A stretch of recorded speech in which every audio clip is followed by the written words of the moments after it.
Podcast by Colonel Rad.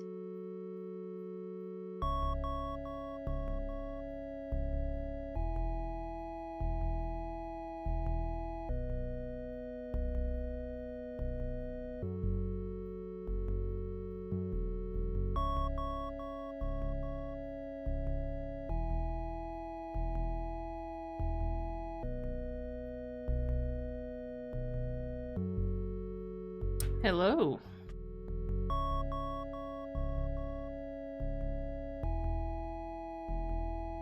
No games here, I'm afraid. Not tonight.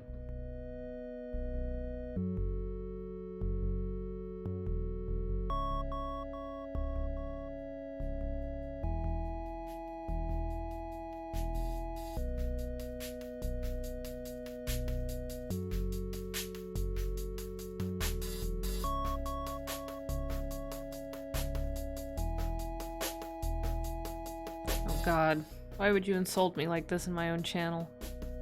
I'm kidding. I'm not kidding. Yes, I am.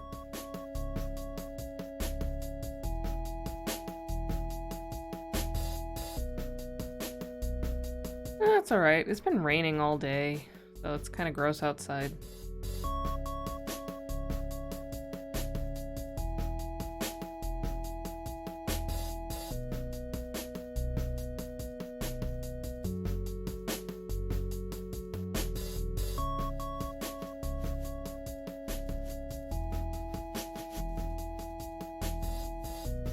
Today is skeleton drawing day. Now, let's go.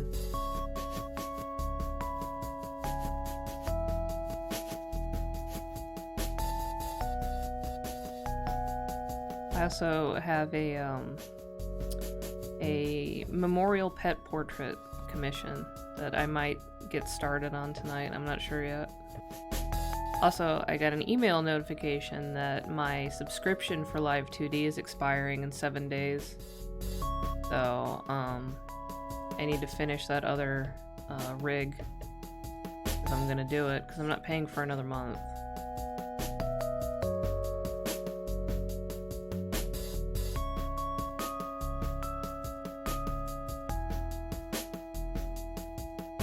Yeah.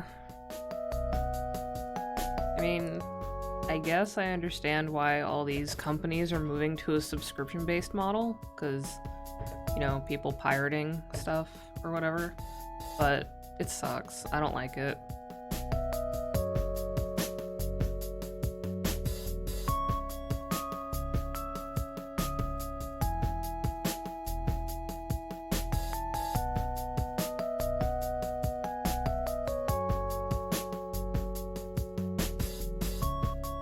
Yeah, I'm sure somebody out there has figured out how to do it, but I don't know. I just don't really care that much. It's not something I see myself using often enough to justify going through the hoops, be they, you know, spending money every month or otherwise to get my hands on it.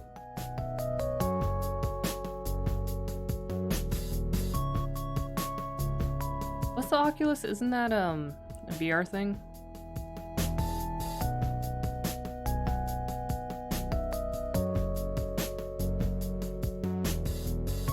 Ah, okay, yeah. I mean, that's cool, because fuck Zuckerberg.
Well, it's good they cracked it.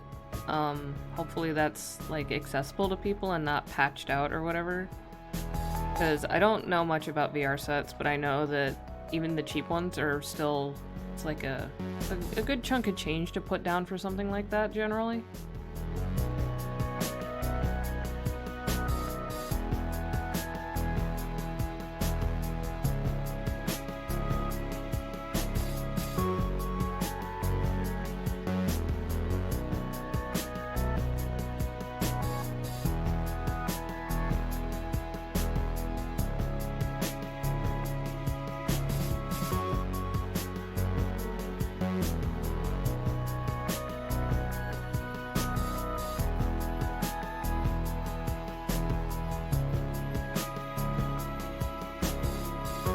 Well, good for you, you know?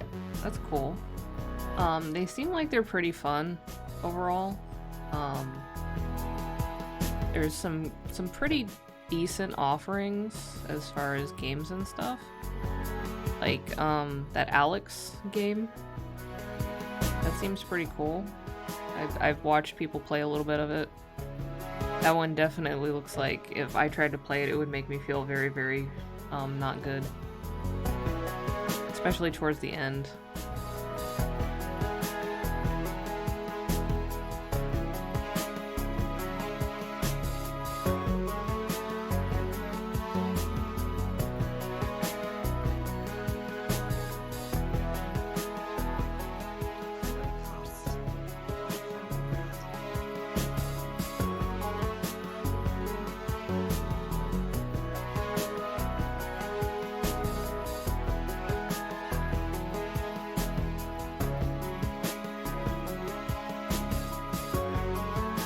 Yeah, like even just watching people stream VR chat with actual VR, it seems like things move around a lot.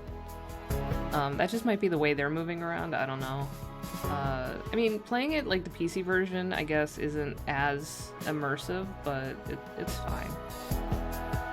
It's not really much different than like Second Life or whatever.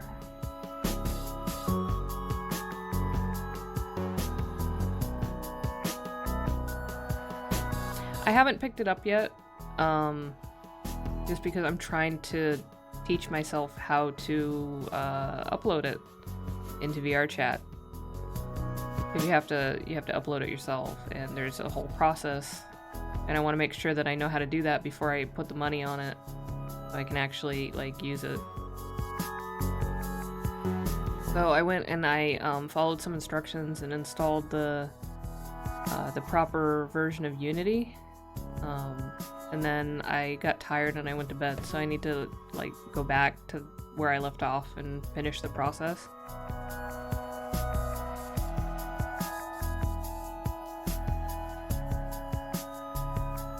Virtual reality.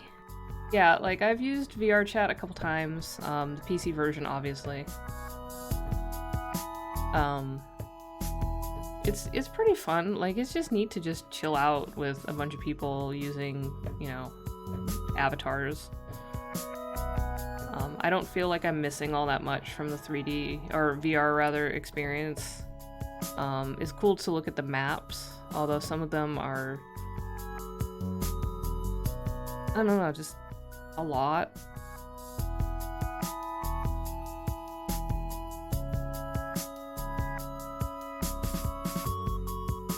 But I mean, I've dicked around in Second Life too, and I've been to some interesting places.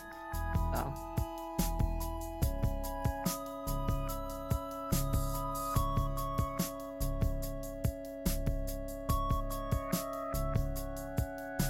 Hang on one second. My kid says they have a headache.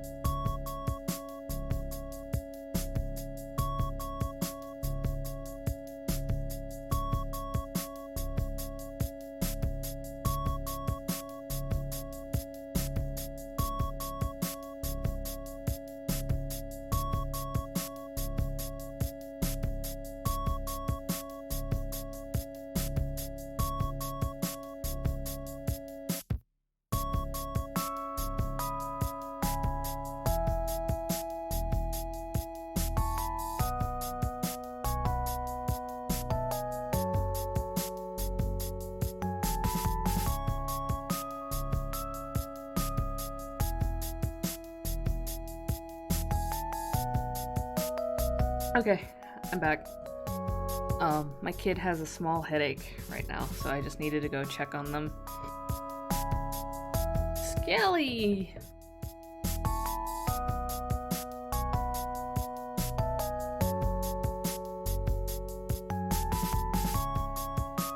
Cold bones. Hello. I might be doing some more live2D tonight too, I don't know. I kind of want to finish the thing, but at the same time, I don't want to work on the thing.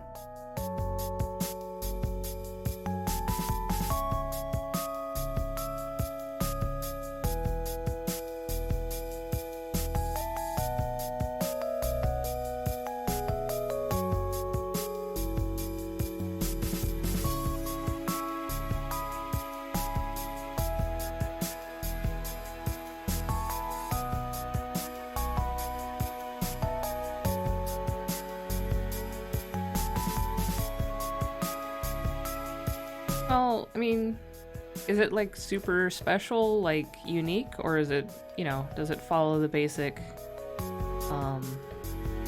form of... Okay, so I can probably, you know, get the general idea.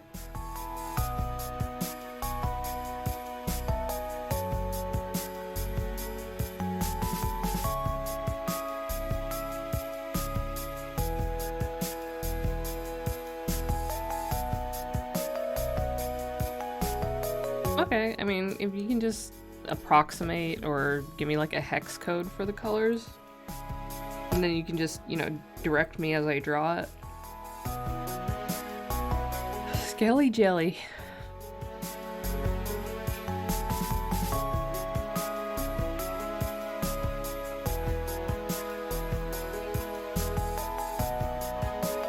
Jack Jellington.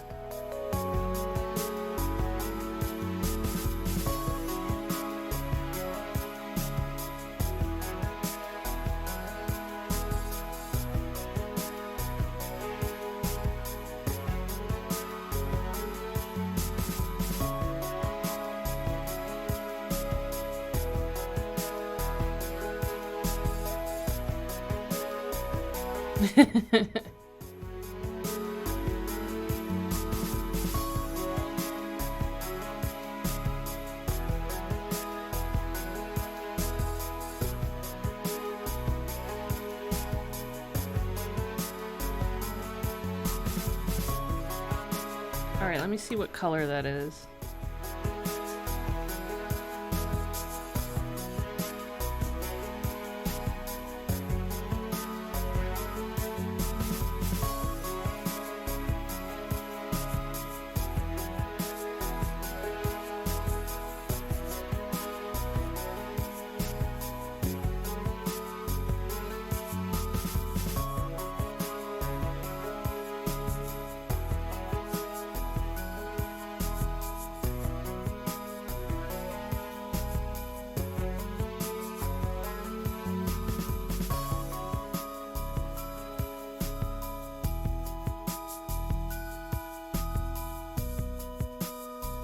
Okay, the weird thing is I put that hex code into the color picker.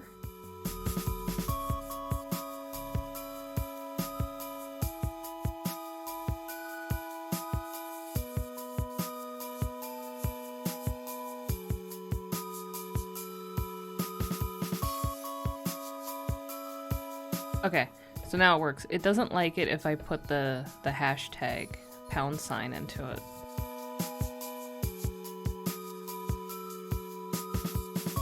So this color?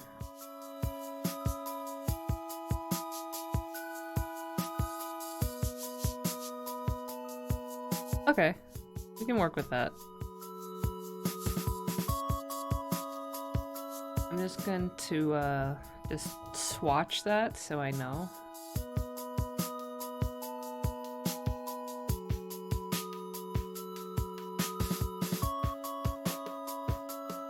There, now I know that's the hat color. So the hat blob is just gonna hang out.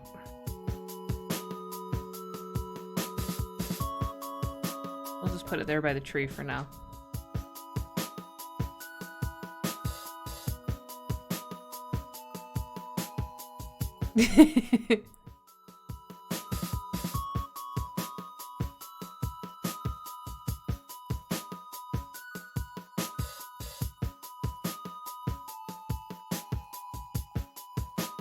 Yeah. It's like a putty that you shape into a hat.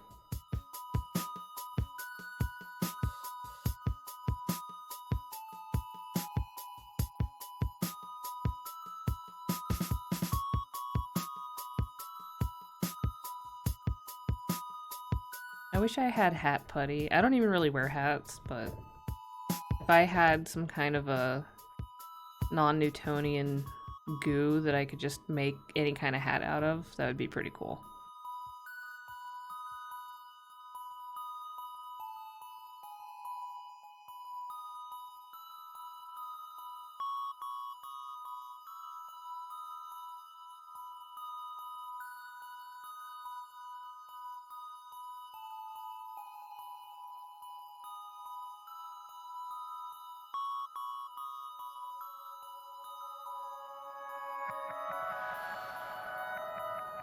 The only hats I really wear is like slouchy knitted hats that I make for myself. Oh, my phone's going off. For some reason, my wake-up alarm just went off at 9:30 at night. Okay. Night crew? I've never worn a beret. I've never even had a beret.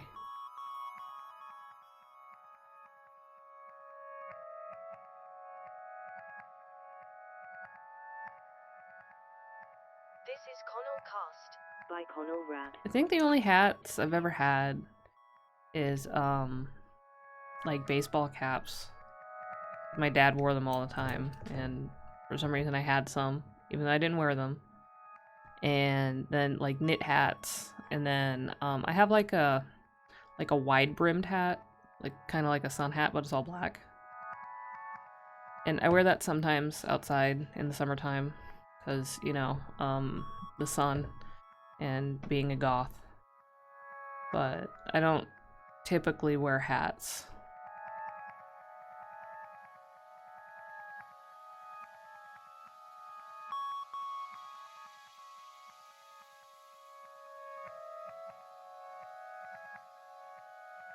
Drawing teeth at angles, it's tricky. You'd think, oh, it's just teeth, but it's tricky. You gotta get them right. And human teeth, like, people know. People can tell. Like, they can tell if you fucked it up. You got some wiggle room if it's like an animal or a monster, but if it's people teeth, people are gonna be like, ah, those teeth don't look right.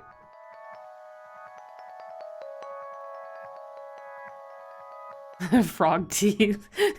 That's amazing, but also terrifying. Like, both the theory and the execution.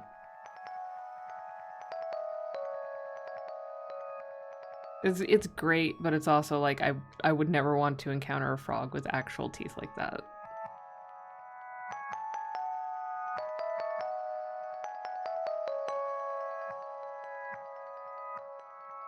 So one of the tricks to drawing teeth is, like, especially if the teeth are like together in like a smile like this, like a grin, you can get away with just kind of doing the minimal amount of lines to give the impression that there are separate teeth here.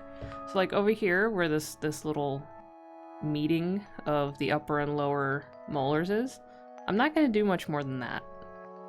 You can tell what's going on here. You understand. And I don't really have to like go into each tooth's definition, because if you do that, it looks kind of like it's just too much. It's too much. Like down here with this one, I had to define the teeth because they're separate. But here you can just kind of like they're meeting. You know what's going on. I'm not gonna go the full anime and just have it be like a plate of teeth, like a band of monotooth.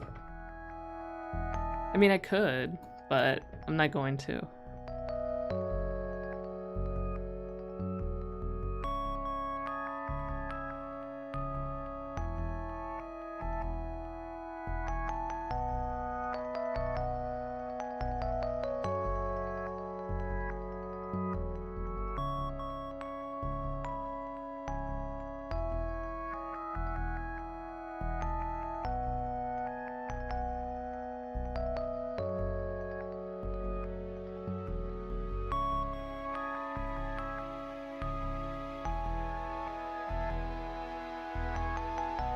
Oh, the cat's meowing. Tobias!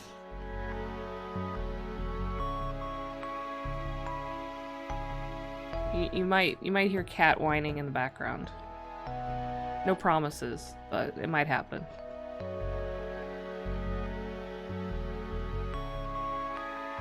Oh, Tobias is here.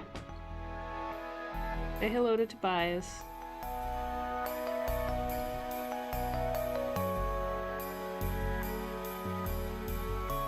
I don't know if you could hear him purring or not. He's pretty loud.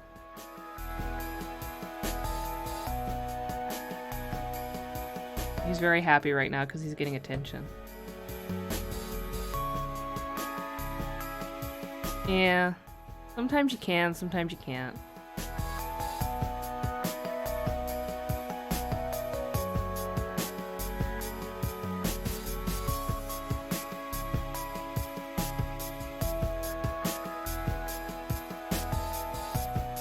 Basically, his daily schedule is he will sleep somewhere, and then he'll wake up and be really whiny until he gets attention, and then he'll eat, and then he'll go back to sleep.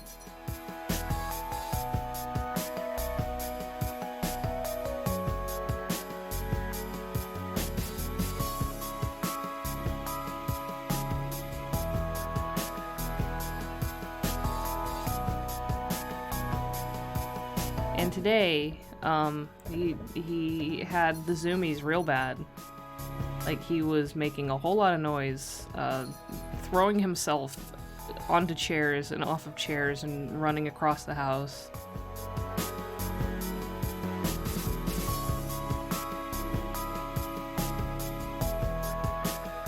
It wasn't even dark out yet, and he was just losing it.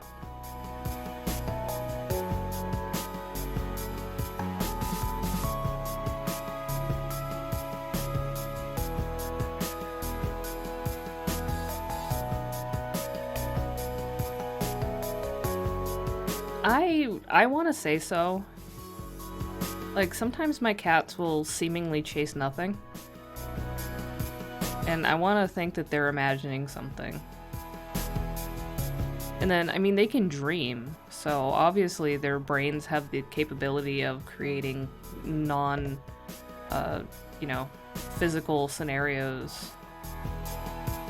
So I don't see why they wouldn't be able to imagine. Also, hello, Blakely.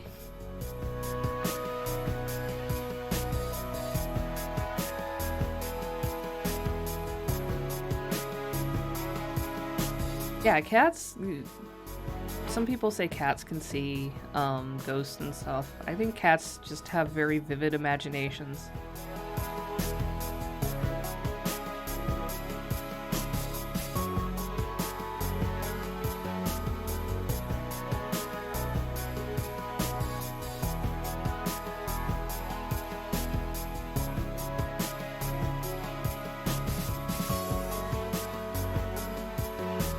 Also, my cat Tobias, I don't know if I've talked about it before, I probably have. Tobias really likes to eat spiders. Like, he will seek them out. He checks corners.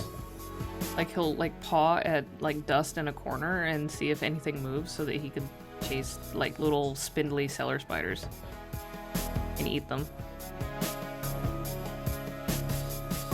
And my kid has a spider toy, and Tobias tries to eat its legs. Oh, Cheyenne Hills, thank you for the host.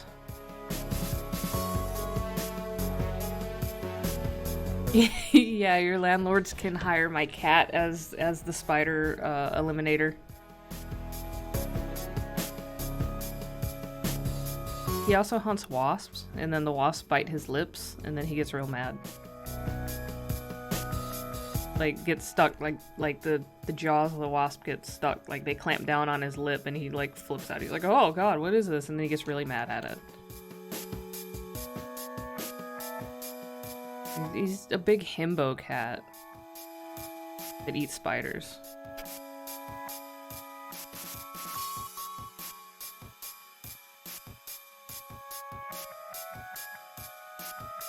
He's great. I love Tobias. He's a great cat. He's moody and he's very spoiled, but he's great.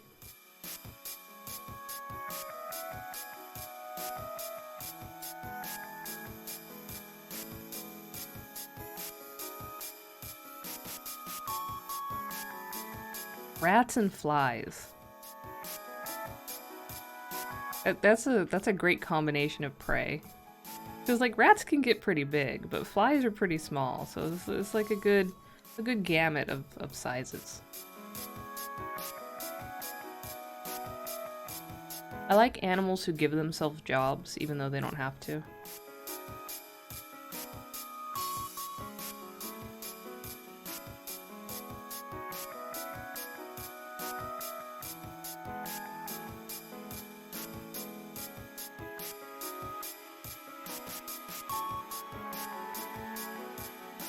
You want to fight. Want to learn how to live. You got to learn the secret stories. The secret stories, whatever those are. That's what the song says. Yeah, my other cat, Spooky, she loves to chase anything that flies. So if there's a wasp, if there's a fly, if there's fruit flies, if there's ladybugs, if she sees them, then she starts doing that little cat noise, like when they see prey and they start like clicking. She does that, and then she's like super into it. And sometimes she catches them, and sometimes she just stalks them and stares at them for hours.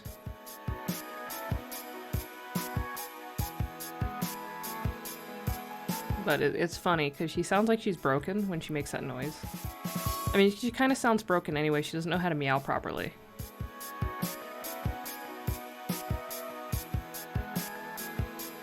She like does this raspy like bark, like she's been smoking a pack a day for like 40 years and she doesn't know how to sound like a cat.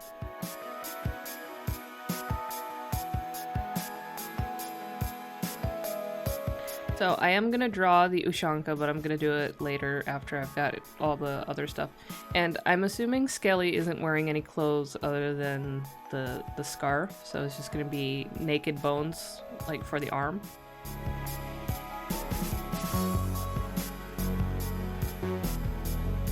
Naked bones. That's the scientific term for it, naked bones.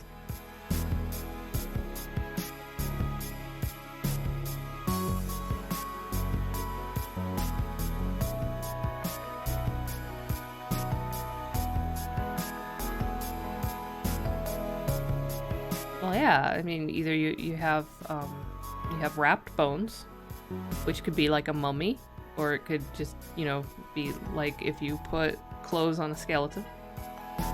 And then you have naked bones, or raw bones.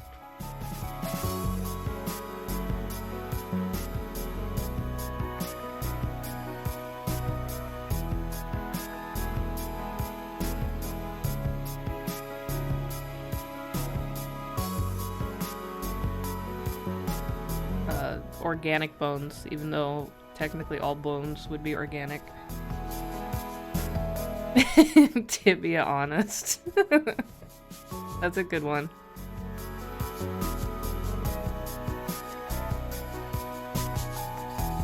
No, I appreciate the bone puns. It's good. We are wordplay friendly here. Also dad joke friendly, because in my household, I tell dad jokes. I'm the dad.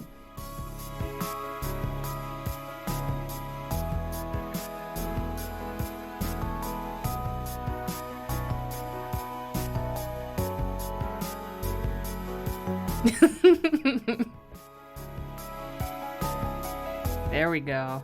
Now we're firmly in dad joke territory.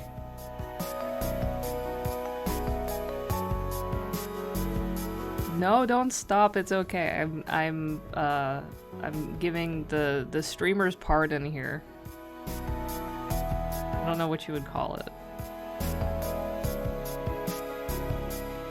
Make all the corny bone jokes in my stream you want.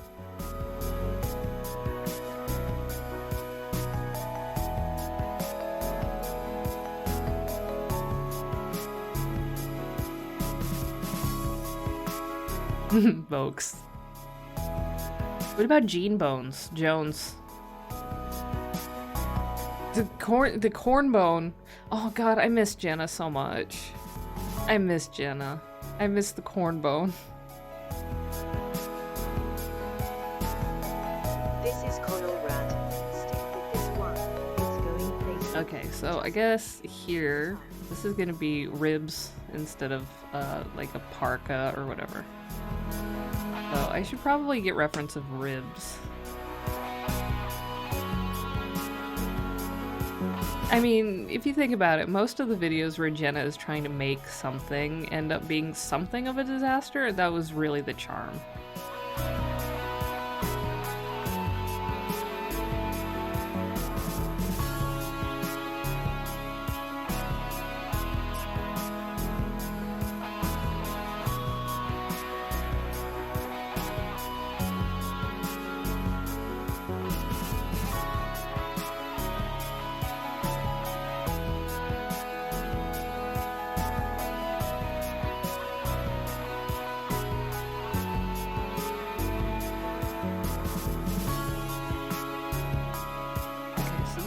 This is a good image because it's kind of at the angle I need it anyway, so that makes it easier. Where did it download to? I like when I download things and it doesn't go into my download folder and I'm just like, where is it? It's just gone now.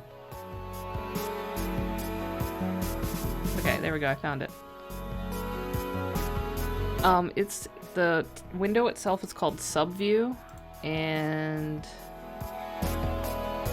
it's in the Windows menu. If you scroll down, it's not showing up on stream, but the little window tab up here in the menu bar, if you click that and then you scroll down to where the navigator is, it's in the same little category as navigator, and you just toggle it on.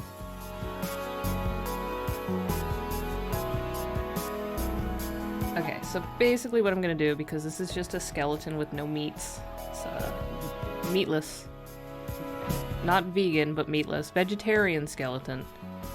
I'm gonna, this part of where the ribs are is gonna essentially be what this part is gonna be. So I'm gonna have some ribs like this, and then like this, so like that, with gaps.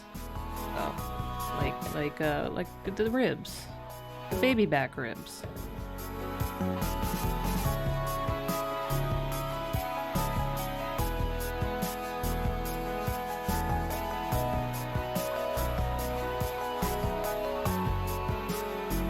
Yeah, the subview window is really handy for reference. I basically use it all the time.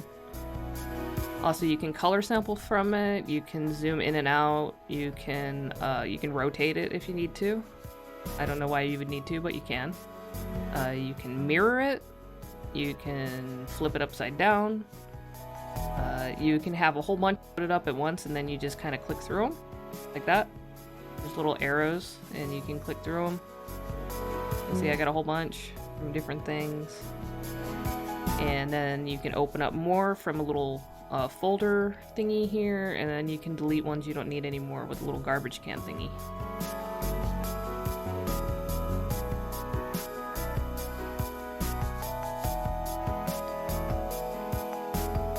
Yeah, sometimes you do have to draw an upside down ribcage, but today's not one of those days.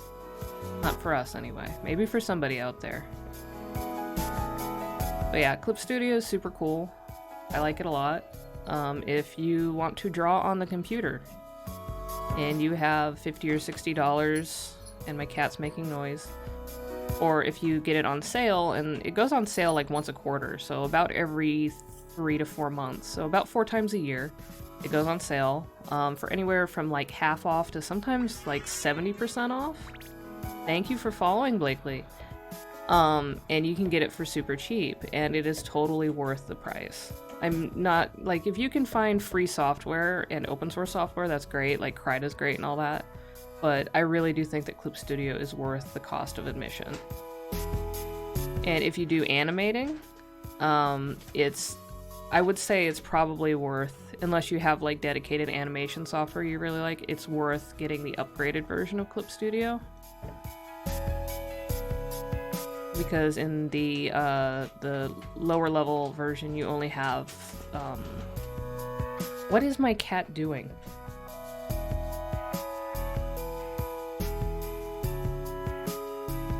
Okay, so the box that graphics card and RAM came in is still on the floor of this room with the paper in it. And my cats decided they wanted to play in the paper, even though they've been ignoring the box for days.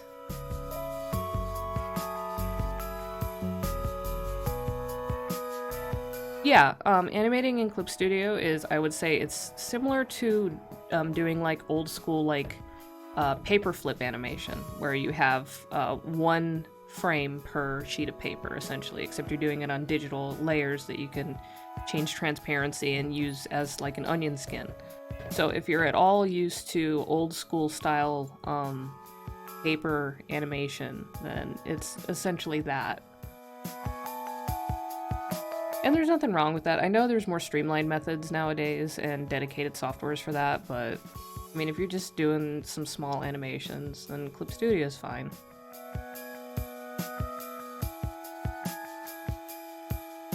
I actually had a, it wasn't necessarily an animation software, I think it was just more for making GIFs.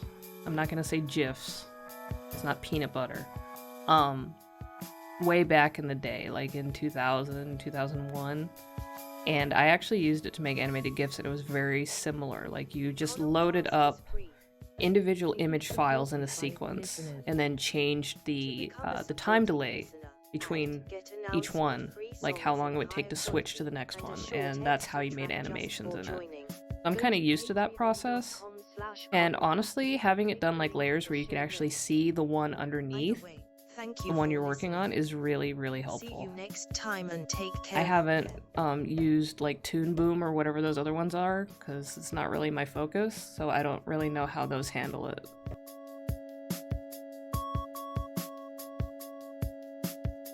Okay, so we got some boneses. So now what I'm gonna do is I'm actually gonna make another layer underneath this. Because I want to see where the ribs are, like the path of the ribs here, so that I gotta draw the sternum and stuff here, so I want to make sure it doesn't look like ridiculous.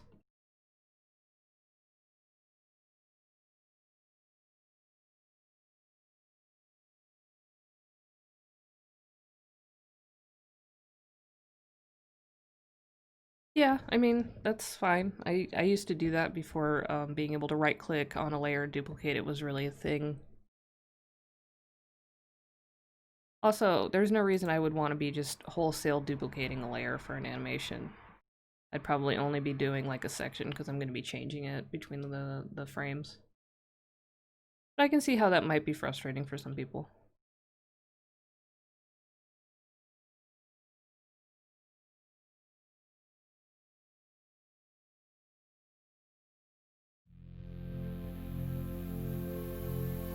Should I have the Ushanka kind of coming off a little bit, like from the force of the impact? Like kind of getting knocked askew? Oh yeah, I should make another layer to draw that too. I'll do that in red for contrast. Oh, I should probably get reference. I mean, I know what the hat looks like, but reference is good. By Connor Rad.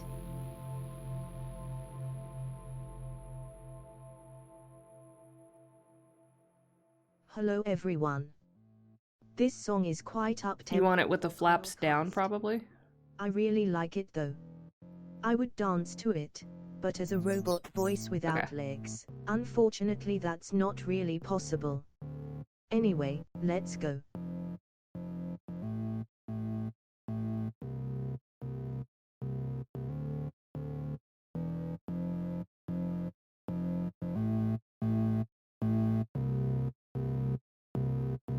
turn the music down just a tiny bit because in my headphones it's just very, like, intense.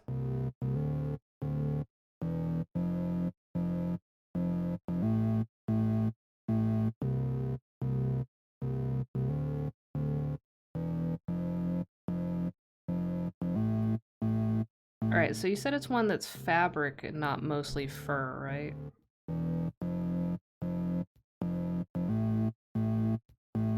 Okay.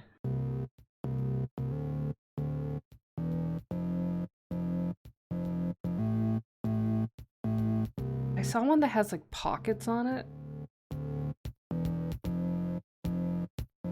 Weird.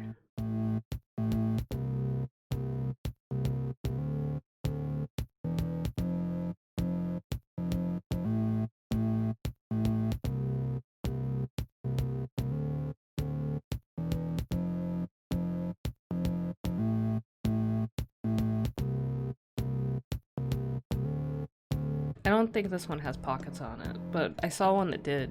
Like, there was a little pocket on the flap.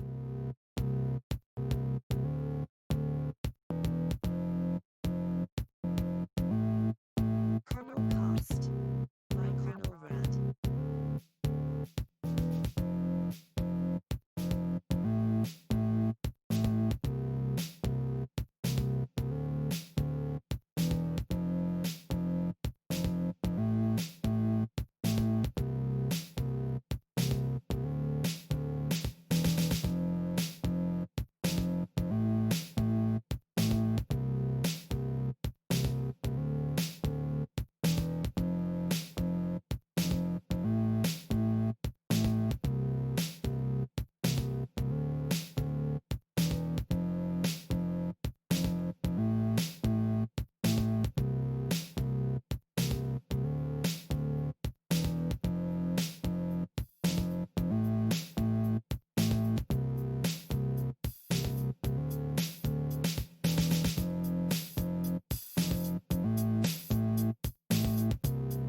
Alright, and then the other flap is gonna be in the splat.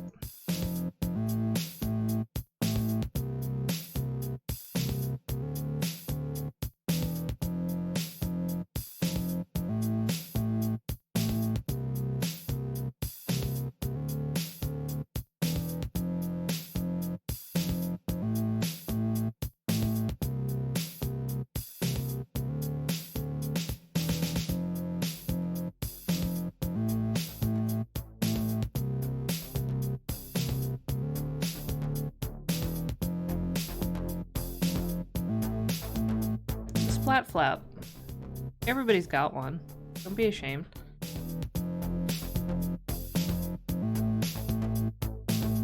Take some pride in your splat flaps.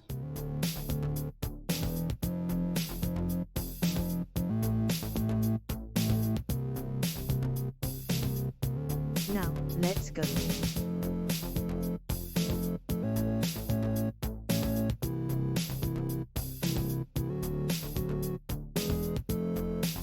Oh, yeah, even skeletons. Of course, skeletons.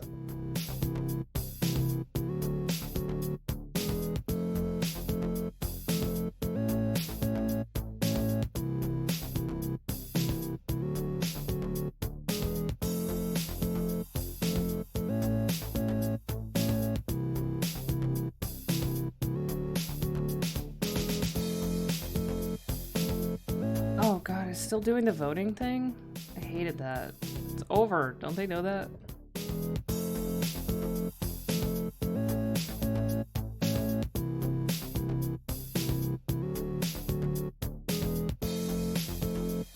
I mean, I guess some people don't think it's over. We're not gonna talk about those people. Yeah, right? That's what I mean. Oh god.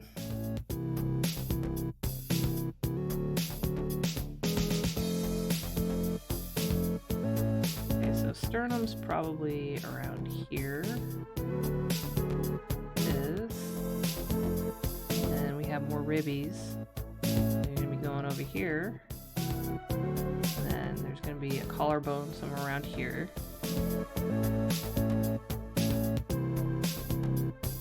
I'm just kind of winging it with these ribs. That doesn't really make any sense, though.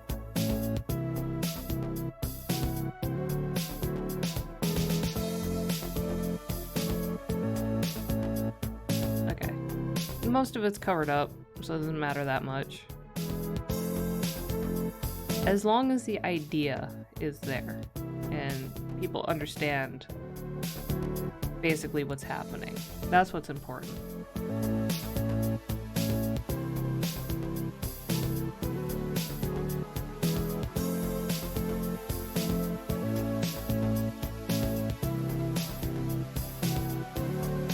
And then arm bones.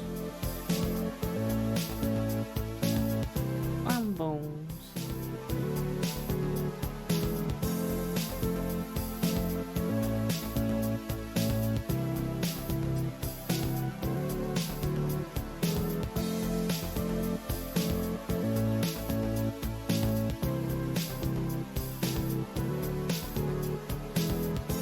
Get the thick boy up here, and then we're gonna have the two thinner ones over here. Which one? The thinner one goes on top, right? No. How's it go? Does it show it here? It doesn't really show it here. Skellingtons.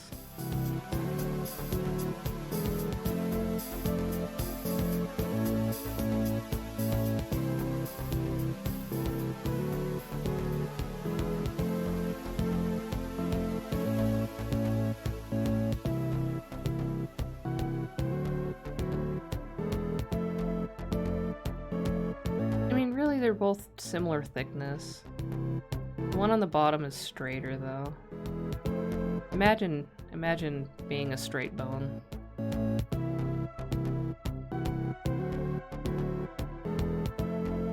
So the one on top kind of curves more like this, and more bendy. I have a cool bone story about my grandma. My grandma was kind of a wild person in her younger days when she drank a lot. So one time, my grandma, who liked to drink and liked to go out dancing with my grandfather. So, for background, my grandmother was born and raised in Osaka, Japan, and she met my grandfather who was stationed there after the war, and they hit it off, and my grandpa ended up getting stationed somewhere else and actually put in to be sent back to Osaka just to continue courting my grandmother. They ended up getting married. My grandma got disowned for it and they moved to the States. And my grandma really liked to go out dancing and stuff and forced my grandfather to take her. And she got really drunk one time and somehow managed to... She said she walked into a train at a station. She walked into the train. I don't think the train was moving. Anyhow, she walked into it. She collided with it somehow, and somehow this resulted in her breaking her forearm. And I guess it was a pretty bad break. And so she had a cast, and she didn't like the cast because it was very itchy. And so she got tired of shoving chopsticks down the cast to scratch her arm, and took a hammer, and this was like one of those old plaster casts, and she broke the cast off before her arm was finished healing. And so from that point on, her forearm was curved because the bones healed in that way. So yeah, just imagine this tiny, like barely 100-pound Japanese woman busting her own cast off because she got tired of it, and then just having her arm heal crooked. She didn't care. She thought it was funny. It was weird.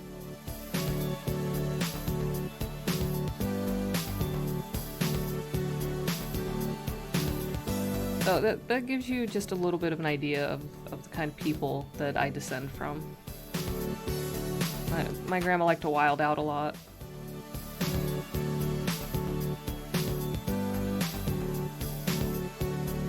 She also liked to watch horror movies and then complain that none of them were ever scary.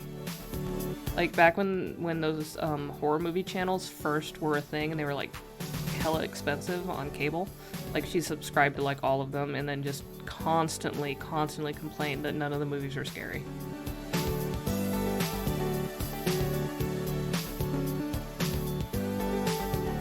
That's also how I ended up watching like Peter Jackson's Dead Alive when I was like 8 years old. In like the afternoon.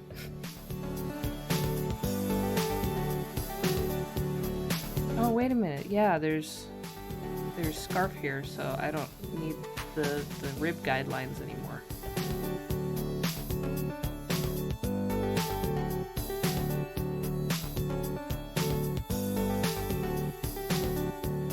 Yeah, she liked to flex. Constantly. She was a trip. Like, I'm not gonna lie, like, we didn't always get along, we didn't always see eye to eye on things. She was very critical, like, very, very critical. Like, she would not hesitate to just flat out call you stupid. But she was a trip. A very interesting person to exist with.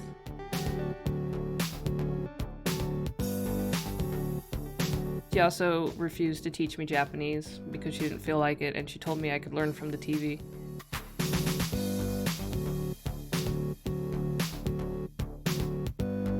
Which, you know, on one hand mood, but also rude. Because then she'd be like, oh, well, I speak 2 languages. What about you? And I'm like, well, you won't teach me.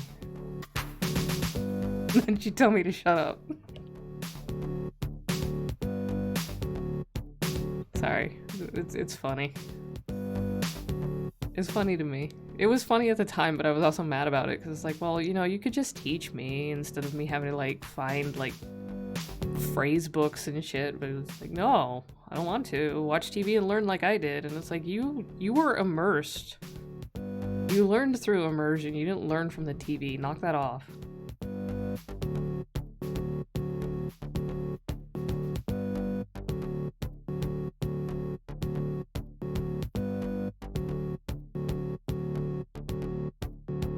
But anyhow, yeah, so that was my grandma.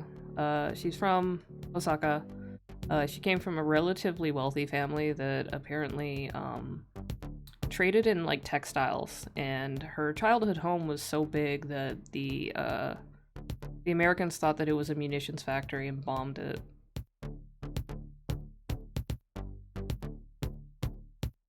But none of that mattered because she was quite literally disowned and physically erased from the official listing of children of my great-grandfather when she married my grandfather. Yeah. I mean, it was immediately following the war and during the occupation, so running off with an American GI was a really bad look. This is Connell Cast by Connell Rad. She just didn't care. Don't give up.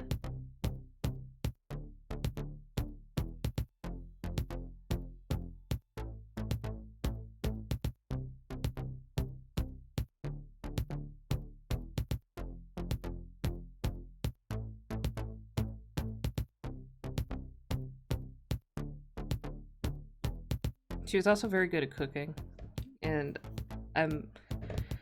it was a good thing because I grew up eating a lot of good food, but also it was a bad thing because it's really kind of spoiled me. And so, like, even like getting like Japanese restaurant food, sometimes I'm like, this isn't as good as my grandma's.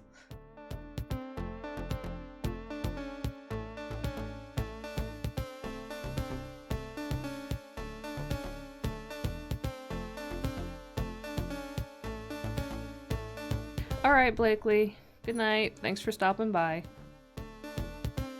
I'll see you around.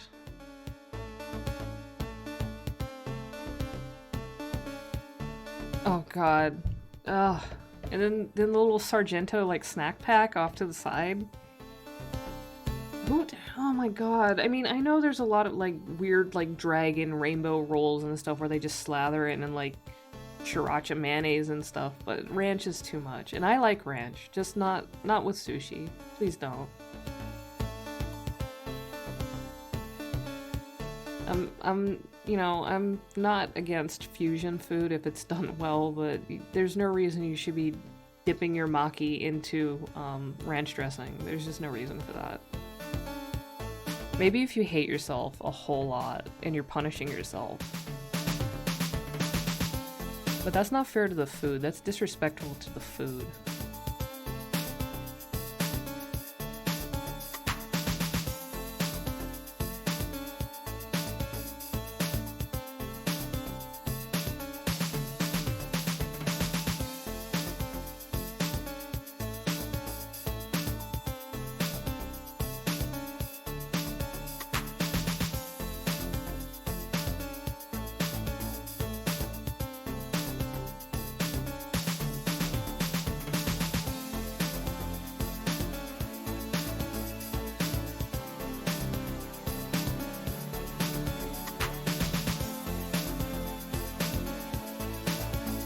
Day crew? Yeah, that's alright. I was day crew for like 2 weeks recently because I had to be up at normal people hours for a doctor's appointment for my kid. It's ghost, translucent. Like, you're a jelly skeleton, so you're see-through anyway. Jellington. I like to call skeletons skeletons, just, you know, just regularly. I think it sounds better.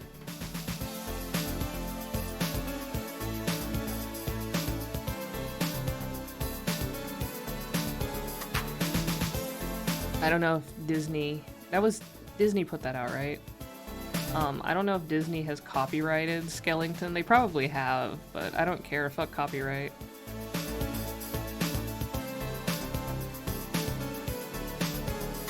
I still have a lot of my Halloween decorations up. I don't see any reason to take them down. Like, legit. I mean, at least not in COVID times. And if I have the money to spend on frivolous decorations, like, Halloween season and leading up to Halloween is when I actually shop for just, like, regular, like, decorational items. Because, honestly, like, kitschy Halloween shit has the best aesthetic. And it's usually fairly cheap.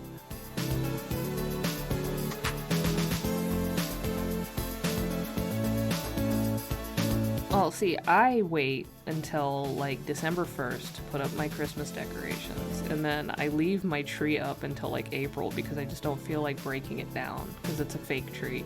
I don't have to worry about it like turning into a tinderbox or anything. I just don't feel like taking all the stuff off of it and packing it away.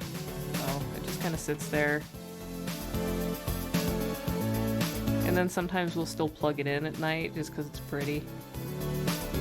I've contemplated just leaving it up and then just swapping out the decorations based on the season, but my cats also like to try to chew on it, so eventually I put it away.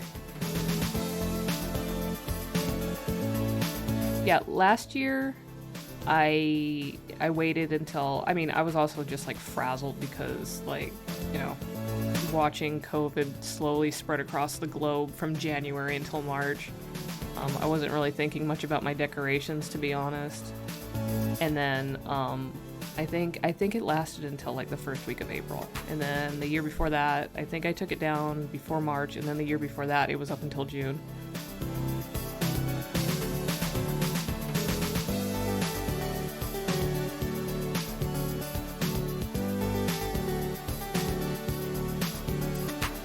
Yeah, I'm tempted to do it. If I can get my cats to leave it alone, like consistently, then I might consider just leaving it up and changing out the decorations.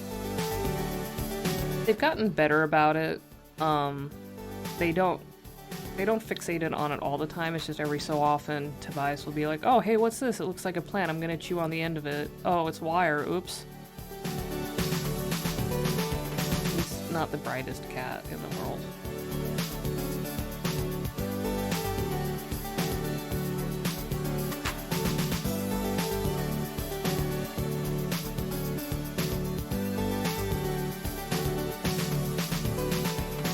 Yeah, exactly. Like, if I take it down after, like, Valentine's Day, then people are already getting ready for Christmas again.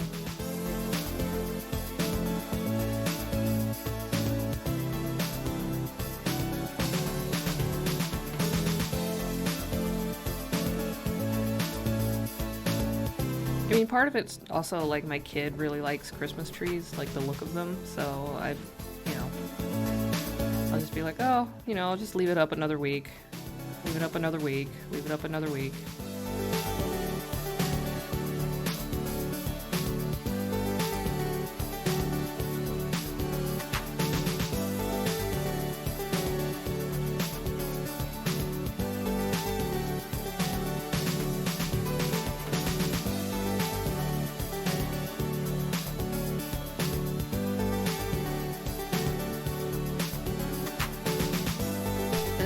This colonel rat is very peppy.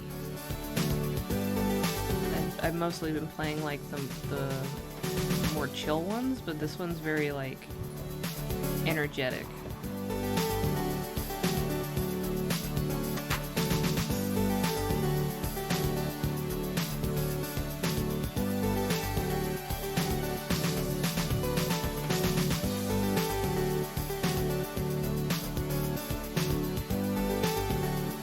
Conal jamming.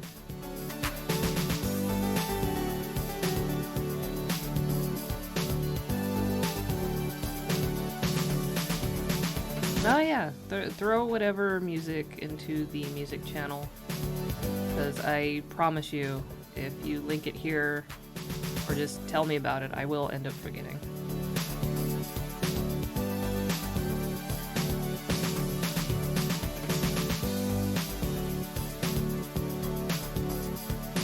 I actually forgot that I was streaming today until like around 5 in the afternoon, and I was like, oh yeah.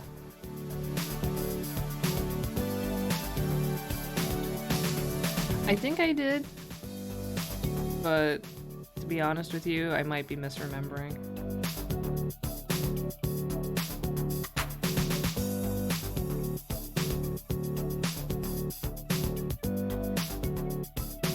The last like 2 or 3 days have been kind of busy, family stuff, so I've been distracted. Like, I took a couple of days longer than I should have to send out an invoice for a commission. It's just the hanging out with my in-laws the other day was not planned, and when that kind of stuff comes up, like, it just kind of just hits me, like, I don't have a chance to like process it and stuff. I think it's an executive function thing, I don't know. I like to be able to kind of process things and plan them out ahead of time, but when things get sprung on me, it kind of knocks me for a loop a little bit.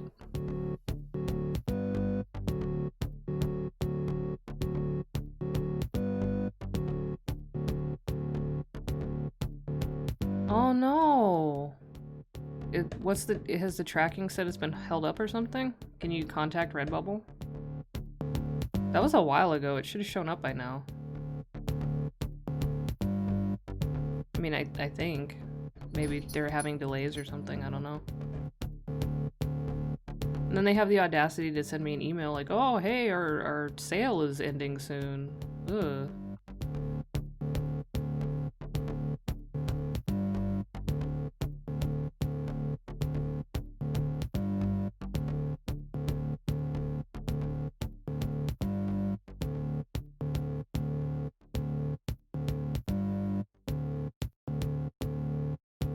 Unfortunately, I don't have any control over the manufacture or shipping process from Redbubble.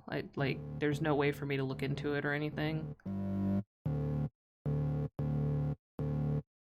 Oh, okay. As long as it's still showing that it's in transit, and that, like, it's not saying, oh, it's been delivered, and then you're like, where is it? It's not here, I don't have it. Or, like, saying that, oh, there's been a problem or something.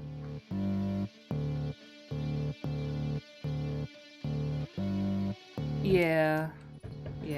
I mean, I'm like cautiously hoping that the post office situation might improve in the coming year. I'm fingers crossed. Especially since, I have a feeling that we're going to be reliant on ordering stuff more than usual next year.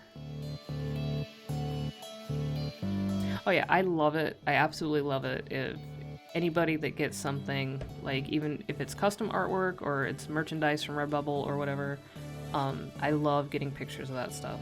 I love to see it like in the flesh, so to speak.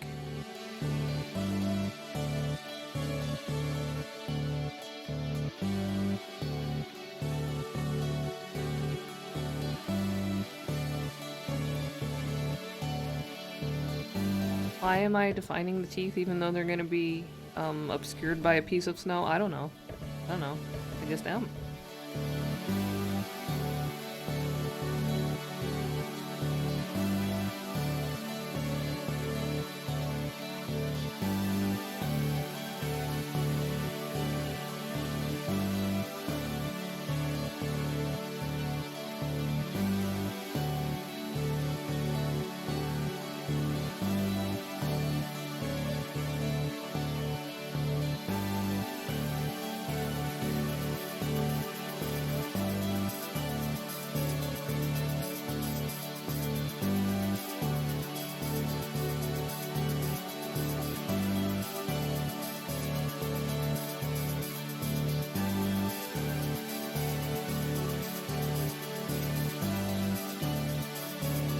Oh my god. My cat is... Oh no. It's Frisky's part 2 tonight. We're getting double zoomies. I don't know if this is a blessing or a curse.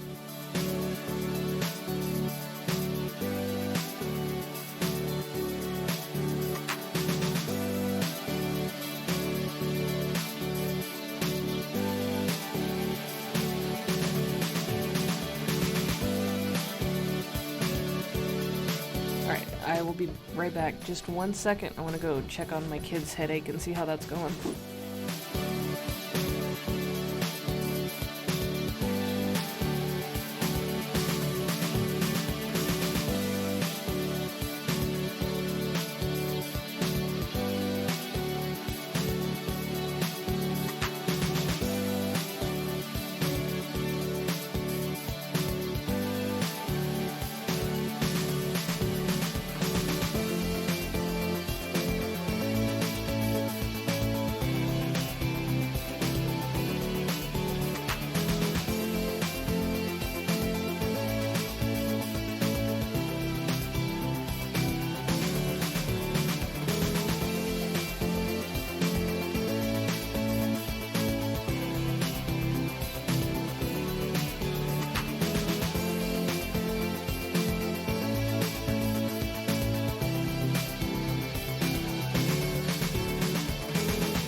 I'm back. Looks like my kid went to bed.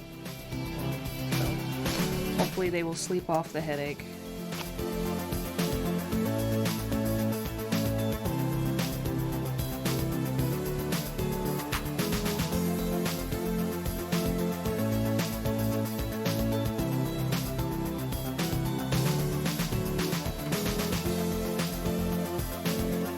Unfortunately for my child, both me and my partner are prone to headaches, just regularly. Like, not in a bad way, just regular headaches. So, they're probably gonna have a life of that too.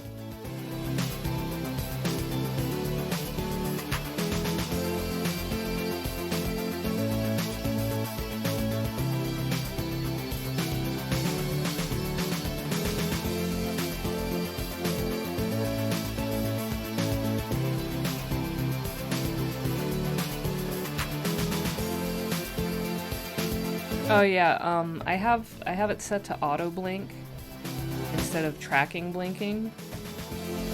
So it just keeps doing the blinking and the breathing even when it's not tracking anything.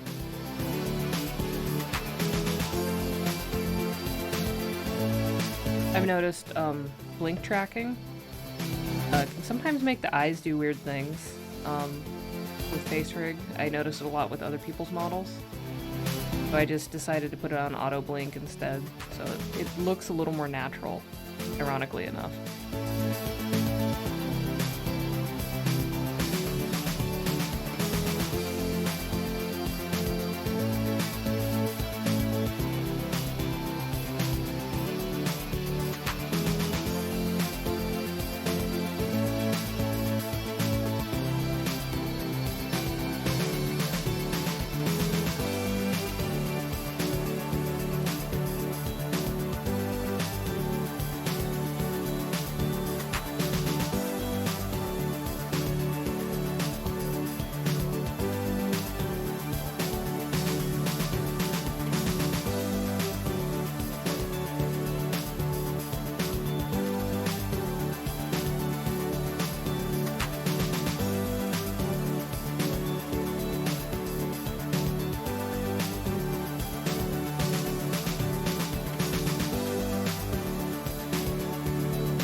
Getting cold. It was kind of warmer today, like not super warm, but warm enough that since it was raining it was kind of like muggy.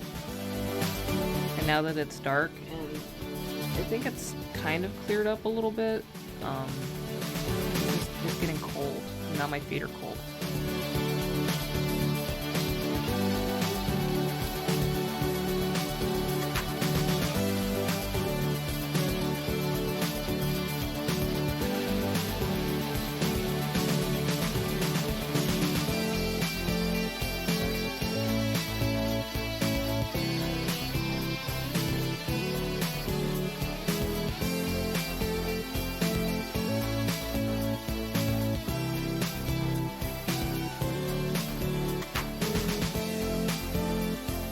I mean, my feet get hot in the summertime, especially at night, when it's hot at night, and it can make it hard for me to cool off.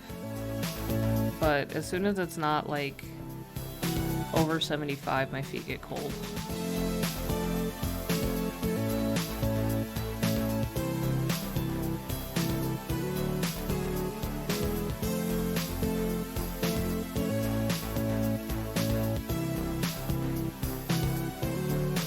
There was a period in my life where I had a concrete floor, and it sucked real bad in the wintertime.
instead of my feet being cold every day, my back hurts every day. That's the Sisyphean burden that I have to bear. That's my boulder that I roll up the hill every day.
I wonder how my lines would change if I adjusted the stabilizer in this. I have never touched the line stabilizer in this program. I don't even know how.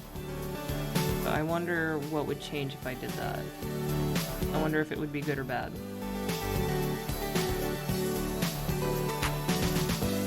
Sometimes I want to go in and I want to play with all the settings. Then I'm never sure if it's gonna like mess stuff up or not.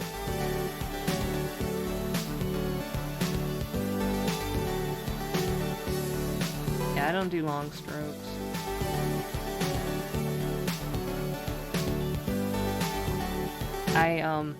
In some like older like how to draw cartoons things, will tell you, oh, don't do this. It's the sign of an amateur or whatever. Call it petting the line, where you do a bunch of little short strokes to get the line and the shape that you want. But I do it. I pet the line. I give the line a lot of love. It wants the pets. I give it the pets.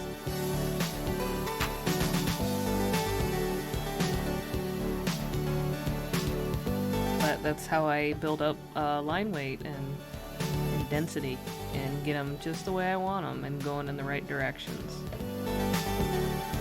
And also why I'm not using Control-Z a whole lot.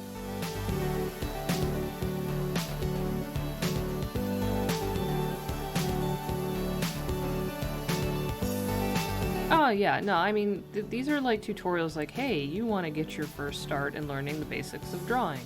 And this is from like older people in the industry of like comics or illustration or cartooning or whatever, and they're like, oh, this is, you know, these are tips of the trade or whatever. Like you should always do like single strokes for your lines, as few as possible. Don't pet the line, blah blah blah.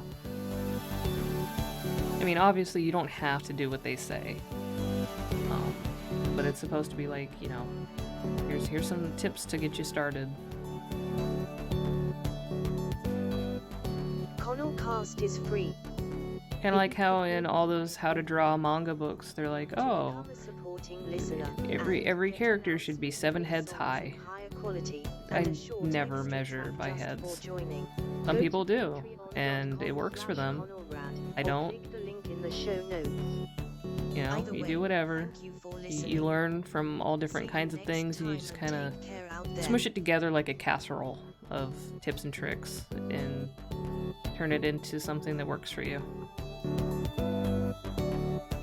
Oh, Marvel does 8 heads? Yeah, I know that the manga convention was like 6 or 7 heads, depending on how tall the character was.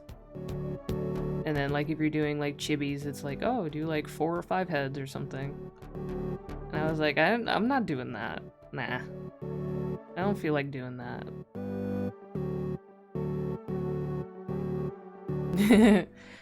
Forehead.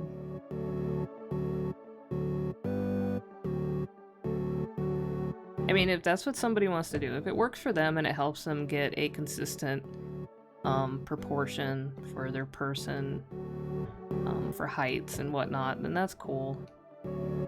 I never liked it. It never felt good to me. It never felt natural to me, so I just didn't do it.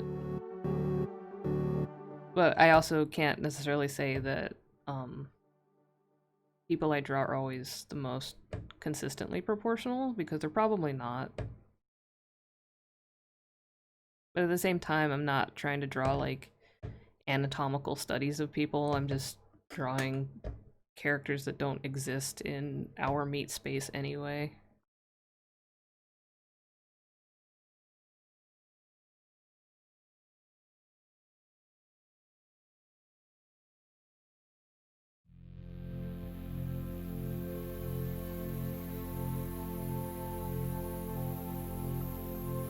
This skeleton is real on a different plane. The plane of the internet.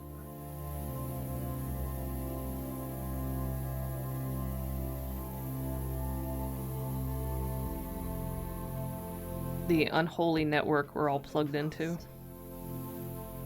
By Conor Rad.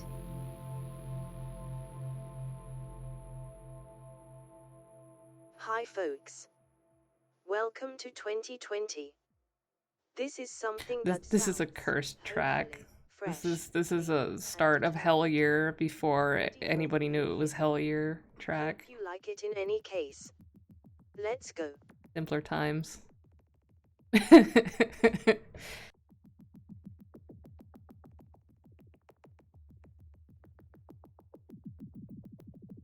Yeah, I know, right?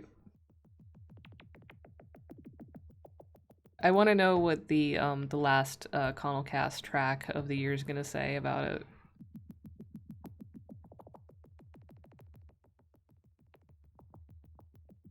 Yeah, whenever I think about arm bones, I think about my grandma's fucked up arm bone that healed weird because she didn't want to deal with the cast.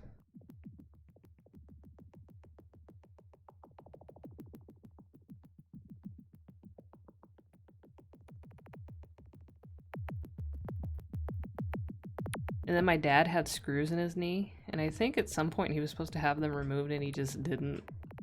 Because he hated going to doctors. So he's just like, I'm not gonna go to a doctor, I'm just gonna leave them there.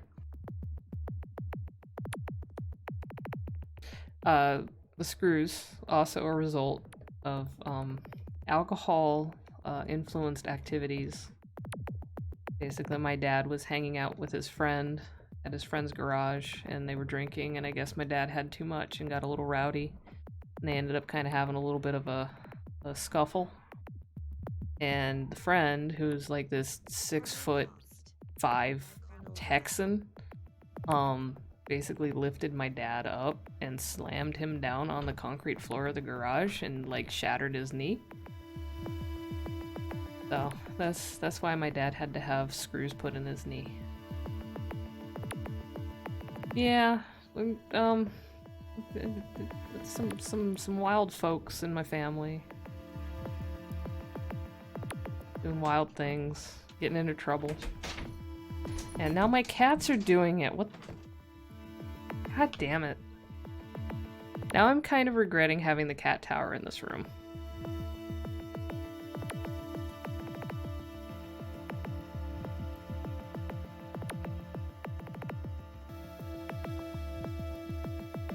Yeah, like, when my dad had the screws in his knee, at one point, like, he was like, hey, you can feel them.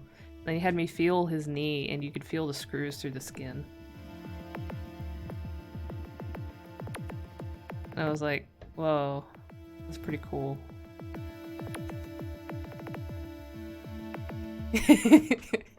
My dad was also, so like, my dad is the one who grew up on a reservation and basically spent a lot of his spare time, like, we lived in San Jose, like, we were in the city, and my dad would spend his spare time going, like, up in the hills and outside of the city to go, like, cruising around in his truck, or hunting, or fishing, or whatever, and he liked to, gross people out.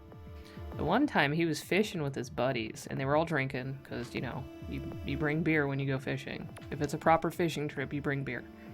and they caught some fish. I think they were probably rainbow trout, because that's usually what we caught. And my dad decided to gross everybody out by taking one of the fish. And this is gross. Just, content warning, gross. I guess you could also call it a food crime, even though the fish wasn't cooked. It was very much fresh and raw. My dad took the fish and put its head in his mouth, bit down on it, and then proceeded to rip the fish's head off with his teeth, and then stood there laughing with the fish's head hanging out of his mouth as his buddies all ran off into the bushes to throw up. And he thought it was ridiculously funny. Yeah. I have a number of stories about my weird family members doing shit like this. Yeah, there were some things my dad would do that were just like, that's a flex, and you gotta respect it, even if it's like kind of fucked up. You gotta respect it.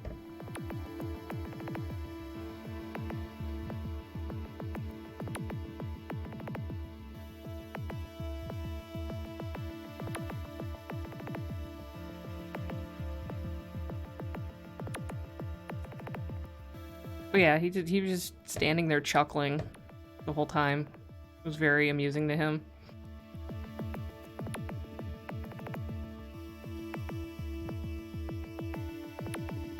Like, my mom told me about it, and she seemed like both kind of disgusted by it, but also kind of amused by it too.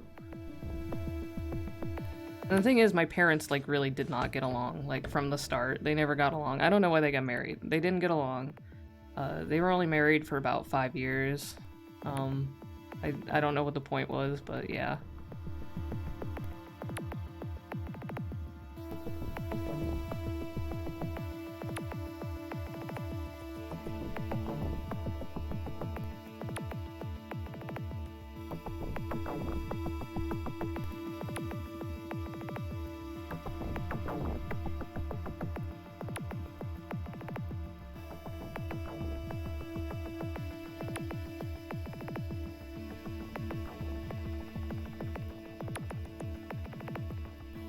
Oh, I guess just a word of warning. If you ever end up going on a fishing trip with me, there's a small possibility I might pull something similar to that.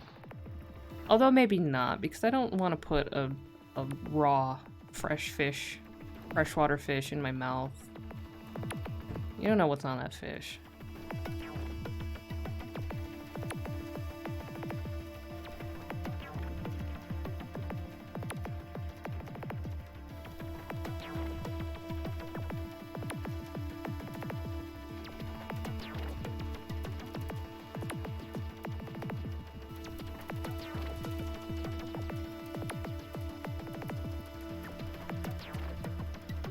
But my dad also taught me how to make little lassos out of long pieces of grass, like long grass, that you use as like a little snare to catch lizards.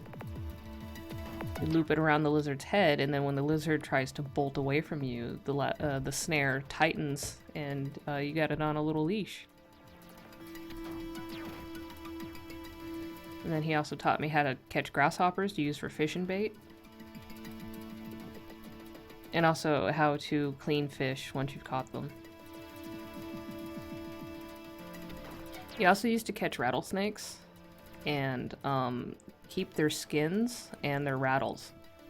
We had like 3 rattlesnake skins up on the wall of our garage for a while, and then we had a big glass jar that was just full of the rattles from the tails of the rattlesnakes.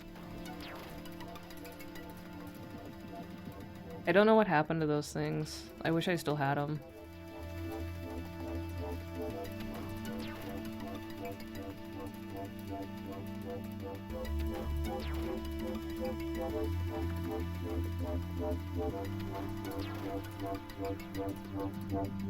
My dad, hi Richie, my dad, Native American, born and raised on a reservation in Northern California. My dad used to hunt rattlesnakes for meat and for the skins and the rattles, and would keep the skins and kept a jar full of rattlesnake rattles. Just you know, to have them. So I grew up with a big jar of rattlesnake rattles in my garage like it was nothing. I didn't really think much of it other than it was really cool.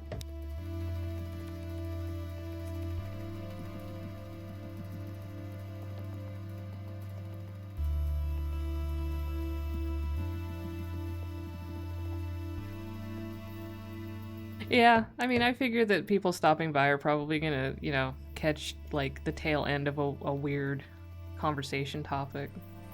That's the risk you take when you enter my streams. I come from a very unconventional background, so sometimes you're gonna hear some weird shit.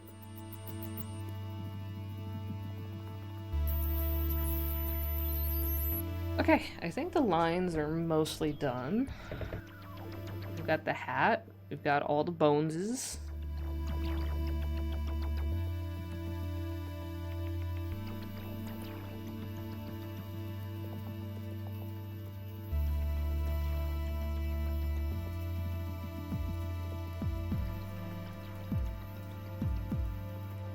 This is Skelly from the Fetty, also known as Wolfipede, but more recently has been feeling more bony than Wolfie.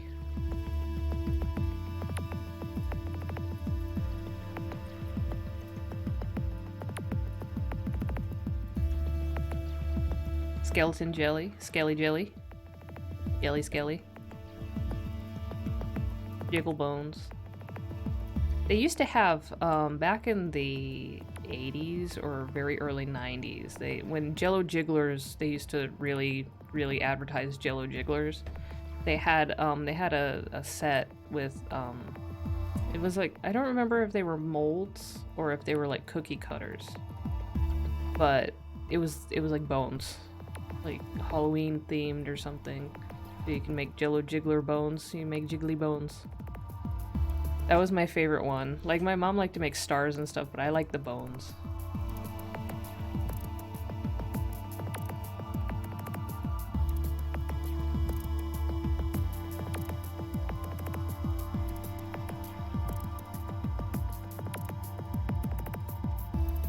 I like drawing skeletons. Anytime I get an opportunity to draw skeletons is usually pretty fun. Especially if it's like in a situation like this where you wouldn't normally see a skeleton. Like, there's not a whole lot of drawings of skeletons in snowball fights, so it's fun.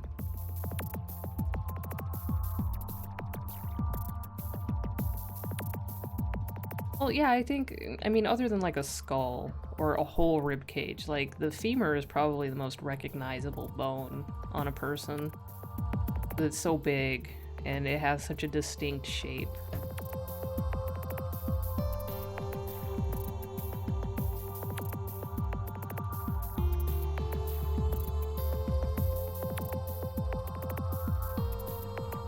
Yellingtons! But not spooky scary.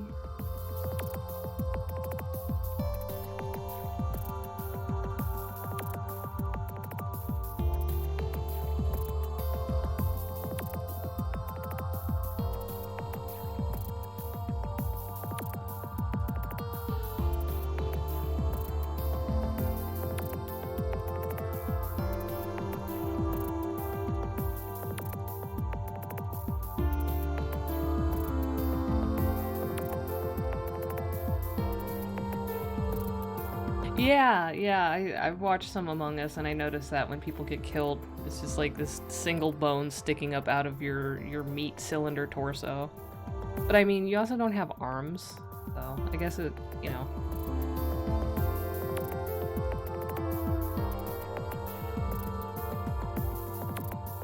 Speaking of which, I've noticed Among Us has started to wane a little bit in popularity on streams. I actually saw somebody was playing Fall Guys on stream the other day, and I was surprised because it seemed like people were pretty much done with Fall Guys by now.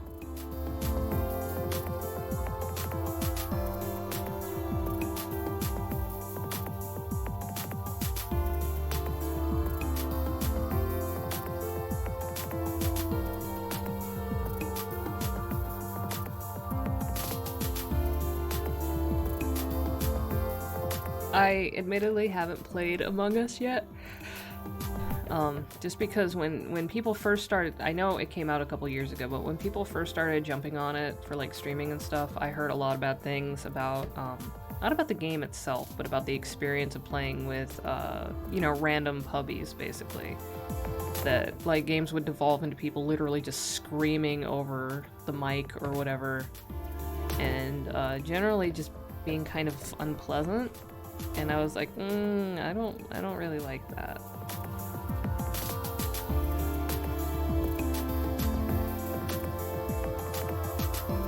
Yeah, and Among Us, like when it first started really getting popular, and people were still getting into it, so people were forced to play with randoms. There was a lot of, I guess, people just like screaming incoherently and stuff. Well, I think they were like joining up in like Discords dedicated to the game and hooking up with groups in there.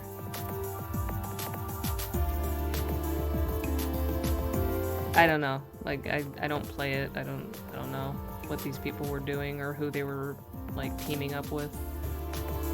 Yeah, but I mean, you know, if you don't have any friends who play it and you want to play it, you know, you just try to find a group.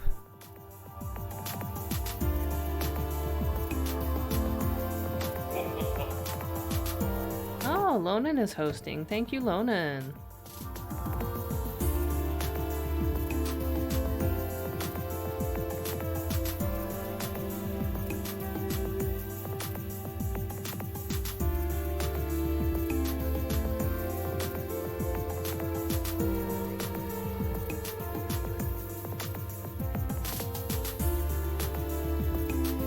Yeah, I only do voice chat with people I know.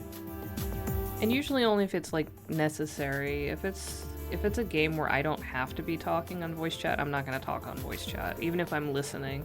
Like, when I play World vs. World every Wednesday night with my guild in Guild Wars 2, we're on Discord because that's how we get the instructions from the person, you know, running the group. But I don't talk on voice chat because it's not necessary. Plus there's like at least a half dozen other people who are all talking, so I don't want to compete.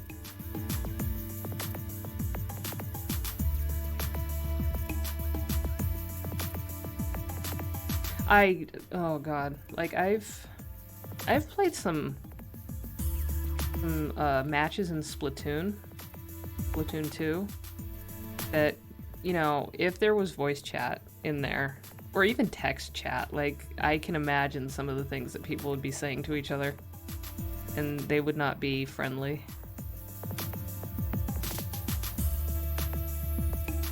Yeah, but like, even in games like that, you can tell by the way people are acting sometimes that they're getting salty about it.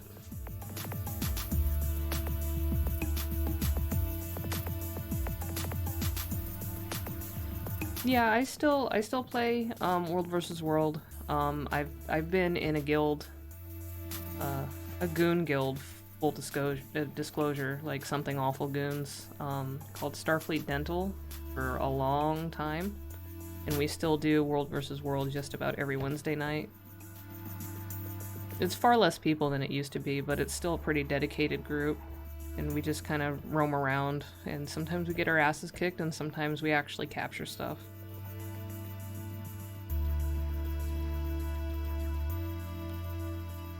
I don't think I've seen Vex around. Or maybe I did a while ago. I don't think I've seen them around recently, but I'm really not sure what guilds are prominent nowadays. I think the only one I really recognize is one called CTH. But I don't know what it stands for. But I see it around a lot in World vs. World. But yeah, SFD's still around. It's smaller, but it's still around. The B-man of SFD is still leading World vs. World every week. Oh, we do before weekly reset on Fridays, but I usually don't join that one because I'm busy doing other things.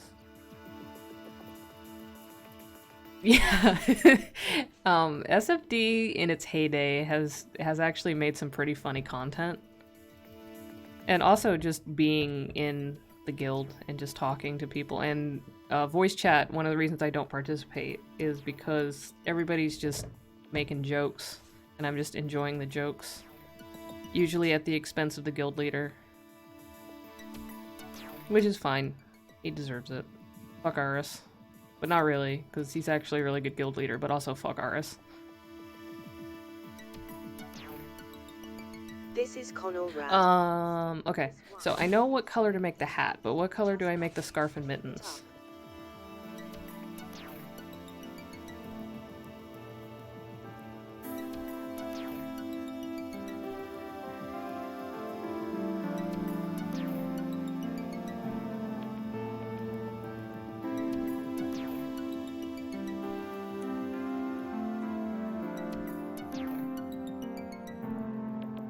Also, today, I used some tokens that you get from doing World vs. World to unlock a bunch of hero points, or whatever they're called now, so that I could unlock everything for Firebrand on my Guardian.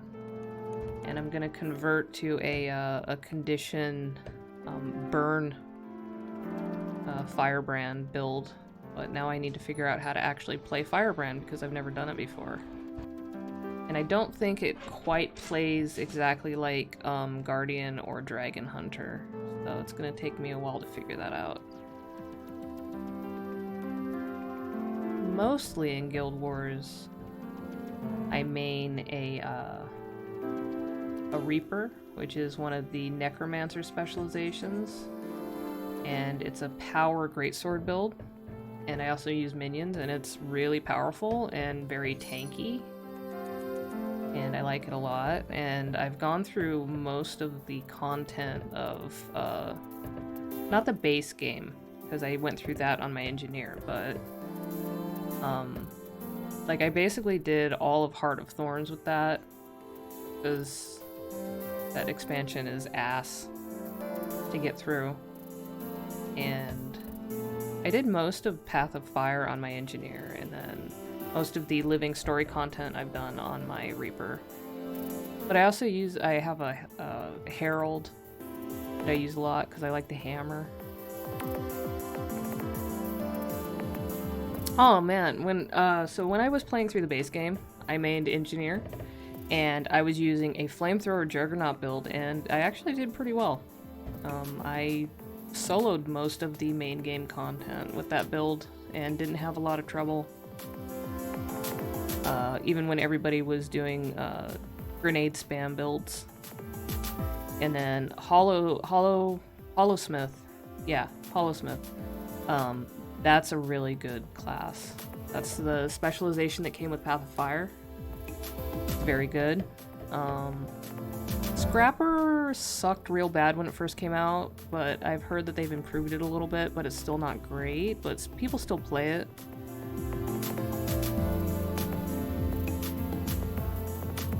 At one point, earlier on, before they completely overhauled like the trait system and stuff, there was a trait that you could have as an engineer that basically had it so that if you equipped a shield, because you could equip shields on your offhand, essentially, while using kits, like flamethrower kit, you essentially gained like stacks and stacks and stacks of defense, and you became extremely tanky.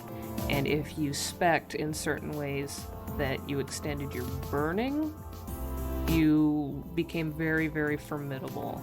And that's essentially what I used. Yeah, that was the Juggernaut thing, and I used that, and it worked out pretty well. I probably wasn't doing as much damage as I could have with other builds, but I enjoyed playing it. Heart of Thorns, by and large, sucked. I don't enjoy it. I think most of the maps are trash. Lighting was really the only good thing to come out of that expansion. Well, I mean, Reaper was good too. But really, I liked it for the gliding. aspect. And then Path of Fire was actually quite good overall. It was much better than Heart of Thorns. And the mounts are actually really good because the way they integrated them into gameplay, they're not just like move faster cosmetic item like they are in most MMOs. They actually have gameplay aspects to them. And then the Living Story 4? I think it's 4. The one that has to do with Kralkatorrik is actually really good. And then the Icebreed Saga so far has been pretty good. And then with the new expansion, we're going back to Cantha, which, like, the continent that you go to in Guild Wars 1 Factions. So I'm pretty stoked about that. We'll see how that goes.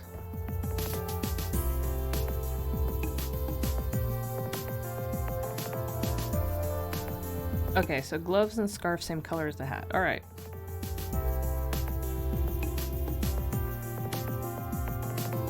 Sorry, I'm nerding out about Guild Wars. Like, Guild Wars is a game that I love a lot, and I've played it since it was in beta, and I played the first one since it was in beta too. And I really enjoy it, and I put a lot of hours and a lot of money into it, even though there's no subscription. Because sometimes they really know how to entice people to spend money in the gem store. Like, I will give ArenaNet that. Sometimes they know exactly how to get you to spend money on in-game currency. But anyhow, like, I love it, and I played it a lot, and I played it for a long time, but I also will take very long breaks from it. Like, I've been known to go a year or more without touching the game before coming back to it.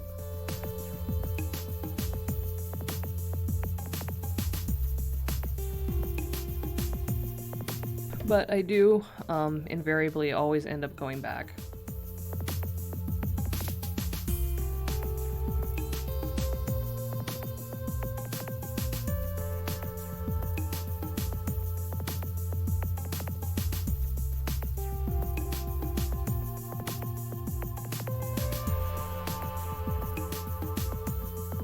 Like when ArenaNet had its infamous layoffs like a year or two ago, I think it was like 2 years ago now, one of the people that was let off was responsible for writing a lot of the living story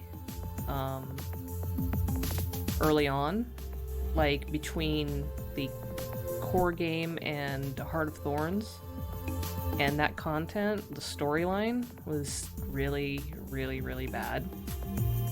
But that person is no longer working at ArenaNet, and since they left, the writing has massively improved.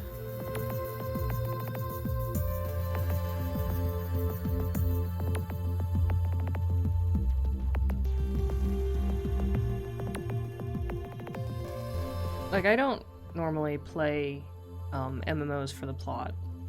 I'm gonna be real about that. If I'm playing an MMO, it's because I like the aesthetic and I like the gameplay. But I do actually like the writing in the Guild Wars series.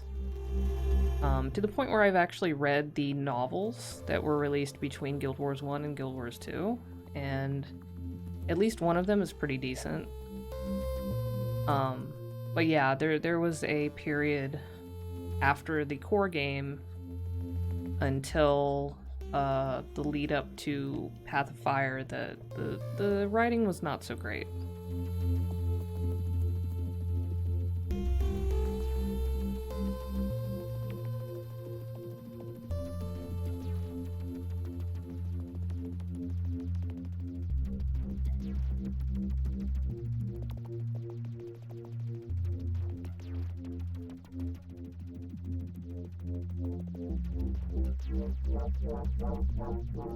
I know a lot of people like WoW's plot and story and stuff like that, and obviously it's been enough to keep people playing it for almost 20 years now, right?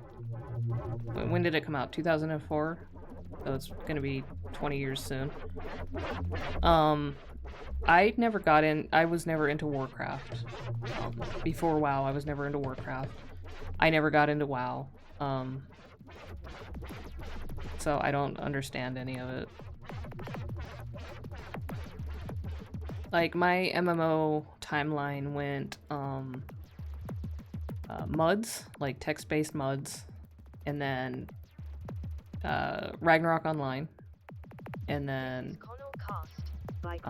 free-to-play MMOs, Guild Wars 1, more free-to-play MMOs, Guild Wars 2, more free-to-play MMOs, 3 months worth of Final Fantasy XIV before I got burned out and quit and never looked back, and then more Guild Wars 2 here and there, and that's about it.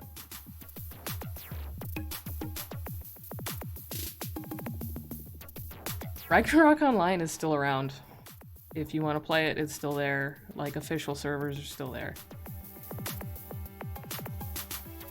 It's still going, it's still getting updates.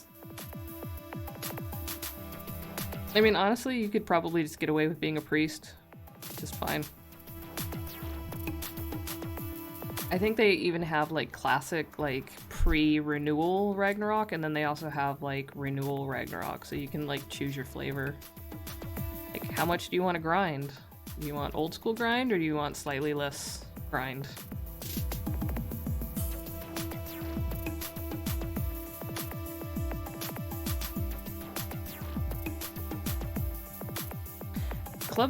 All I really know of Club Penguin is the screenshots people post after they get banned for saying something in the chat.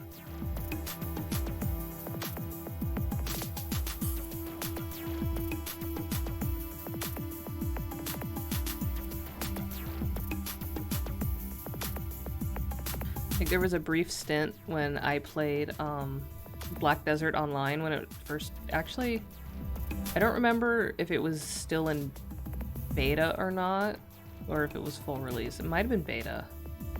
But anyhow, I played Black Desert for a while, for a few months, when SFD was getting into it. I got pretty far into it until there was pretty much nothing left except for PvP, and people were being really, like, shitty about it and just, like, camping, like, quest objectives. And so then I got sick of it. But that game was actually really fun for a while. Like, I really liked the combat. I played a sorceress, which is one of the trickier classes to play, but I really, really enjoyed it.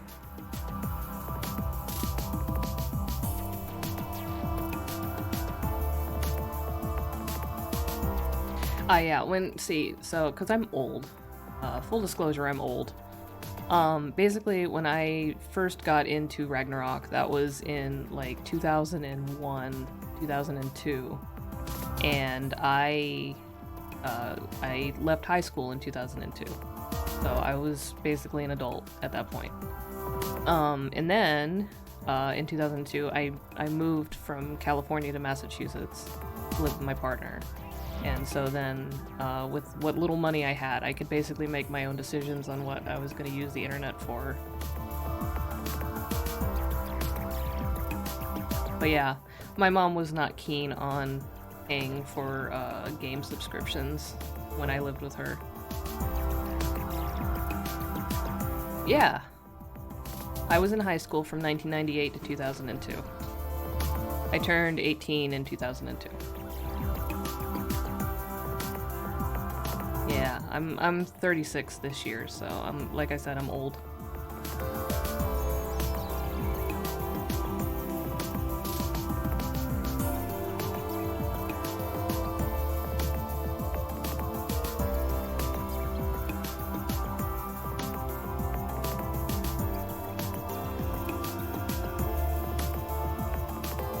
Yeah, you're Grandpa Lachlan. We know.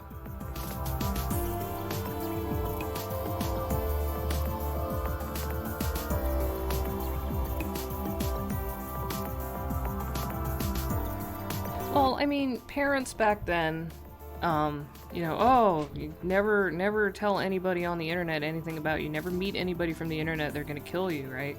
So, like, even though they're all, like, hyper paranoid about that and cautioning you against it, like, most of the time those hyper vigilant parents don't know enough about computers or the internet to actually stop you. So it's kind of like, well, alright, it's unenforceable though, whatever.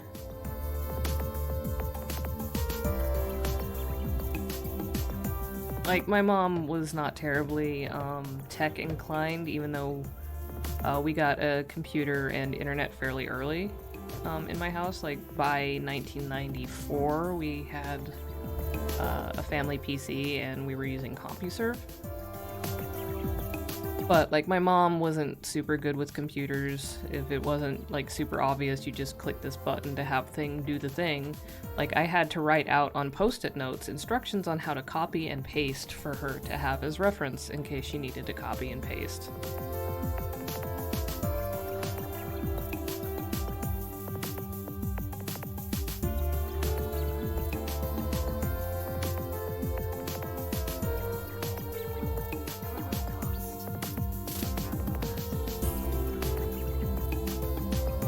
But at the same time, my mom was mostly just using the internet to play Slingo, and also to hang out in AOL chat rooms for Vietnam veterans,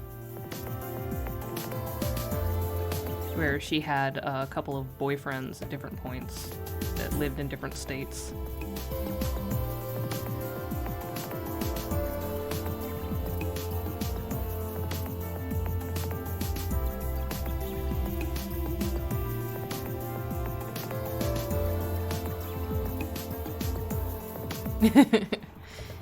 Picking up those Vietnam vet boys on AOL.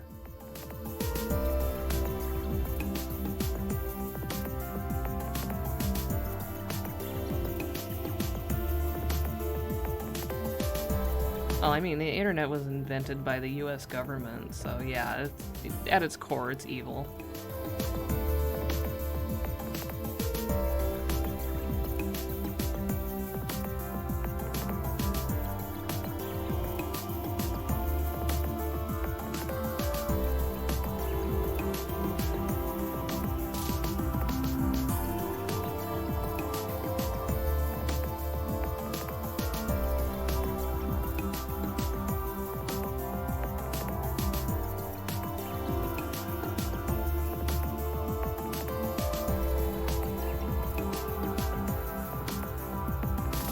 This Skelly is just getting pelted.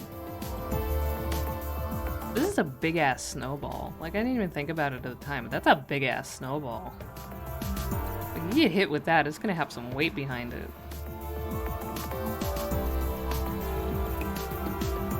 It's huge. Yeah, exactly. It's like a melon-sized snowball. You're going down.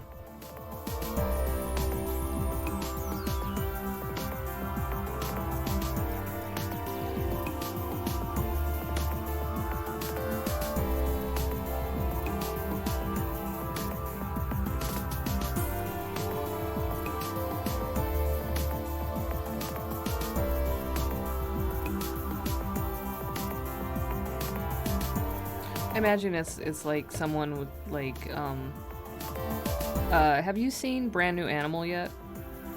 The anime, the Trigger anime?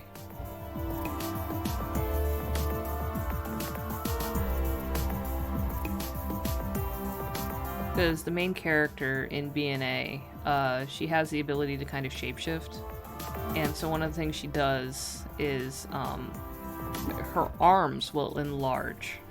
Like, get all, like, hulked out to a ridiculous degree to do, like, really powerful, like, punches or throws or whatever. So I'm imagining something like that. Yeah, exactly. Because she's a Tanuki person, and she has the mystical powers of a Tanuki. So she can shapeshift and stuff like that. Spoilers, but not really. Like, that's kind of explained early on.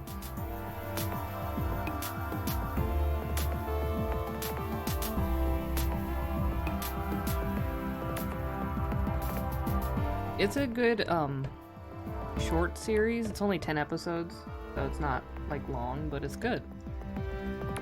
I would say that overall I like, Kill la Kill and, Promare more than, Brand New Animal, but I still like BNA a lot. Cast is free. It is supported. I'd say Kill la Kill is still my favorite Trigger production though. Listener and get announcement free songs in higher quality and a short extra track just for joining. Go to patreon.com/ConnellRad, or click the link in the show notes. Either way, thank you for listening. Bikini Warrior. See you next time and take care out there. Isn't that just Queen's Blade?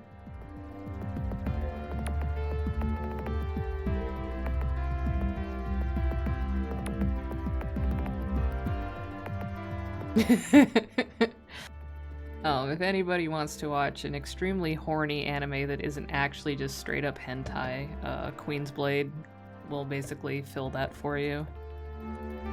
A lot of TNA.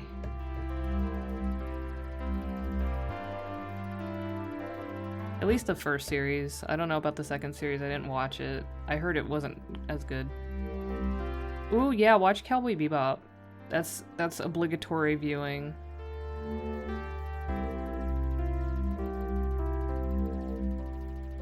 We should do a Cowboy Bebop watch party. Watch the whole series and then watch the movie. I have the movie too. Like, we could do a watch party on my Discord. Have it on DVD. Because I got that shit as soon as it came out in the US because I love Cowboy Bebop.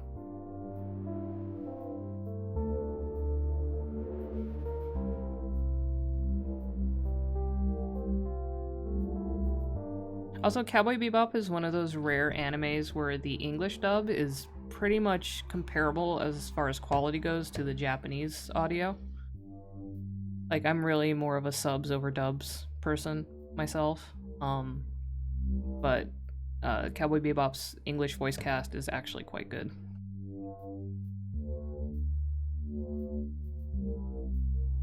Yes, but this was Steve Blum before Steve Blum was in literally fucking everything. So it was before you got tired of hearing Steve Blum's voice.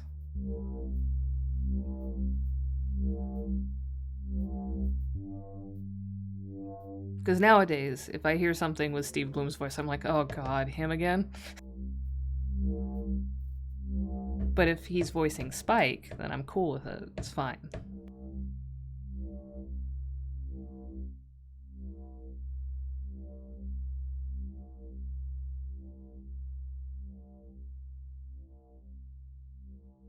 Oh yeah, I forgot he did Roger and Big O. Big O was weird.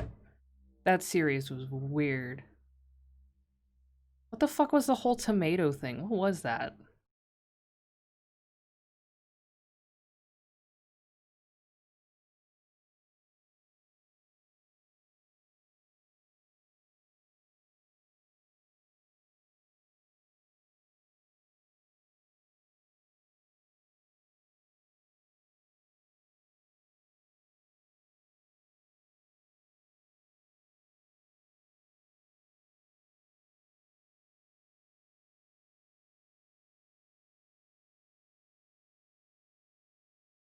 We can go into it in the anime bounce house channel on the Discord.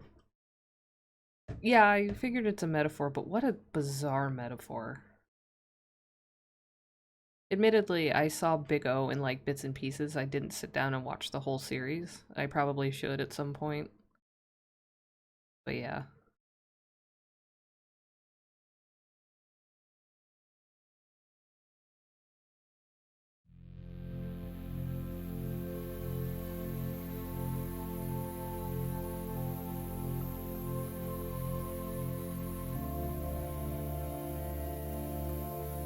Alright, Skelly, this should be ready for you. Probably when you wake up. If not, then I'll get it to you, after I wake up tomorrow. Oh no, morning crew, good luck. Connell Cast by Connell Rad. Hi folks. Keeping things a little less histrionic this week. More towards the hypnotic and the hauntological. Hope you like it. Let's go.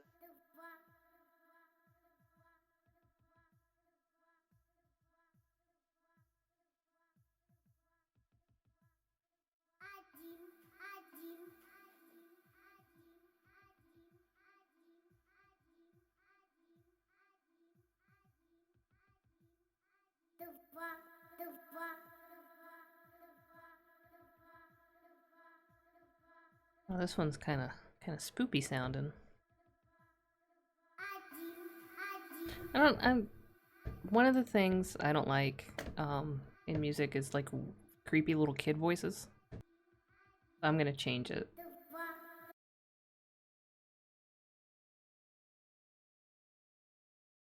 Alright, so this one is from Halloween last year, 2019. And it's called Connell Casket, so I'm gonna click on it just because of the name.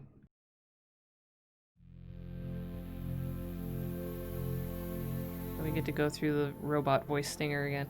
Also, if anybody doesn't want to hear the robot voice anymore, I can get the clean tracks from the Patreon.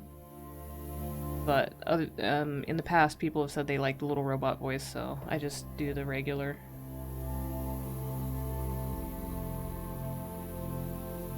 Also, I figure, you know, it helps people know where the music's coming from. Oh, creepy laugh. Cool.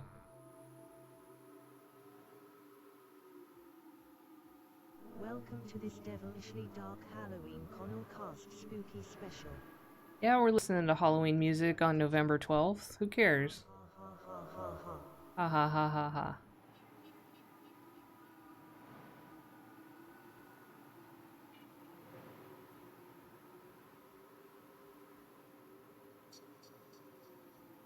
Halloween is a state of the spirit. It's not a date on the calendar.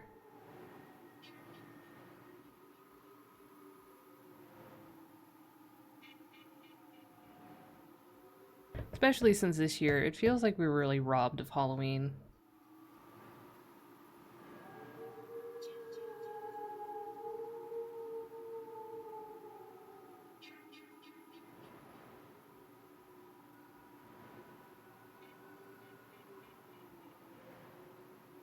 I mean, I don't really go to Halloween parties anymore. And trick-or-treating is really more for my kid, but I just feel like overall the vibe around Halloween this year just wasn't very Halloween. And I think that's a bummer.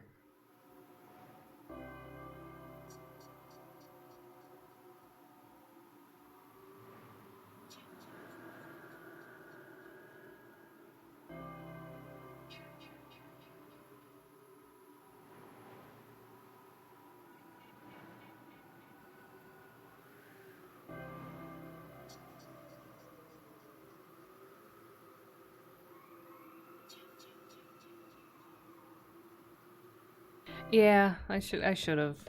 I always forget. Like I join so many Discords and then I turn off the push notifications so I don't get spammed and then I completely forget about them. Like admittedly, I am not as active as I could be in my own Discord. Like oh yeah, spooky movies. I remember you mentioning that. I did actually mean to pop in for that, but I got distracted by things. And my my executive function has been worse than usual this year because of just everything. So I apologize.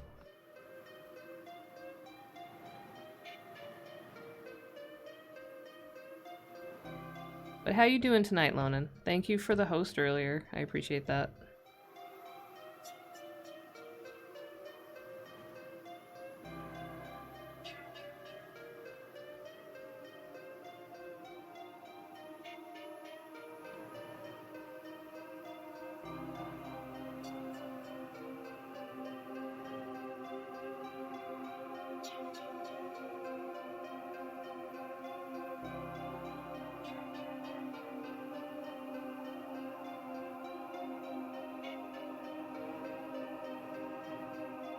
So these are usually not shaded, but I will add little bits of shading here and there if I feel like it makes things pop out a little more.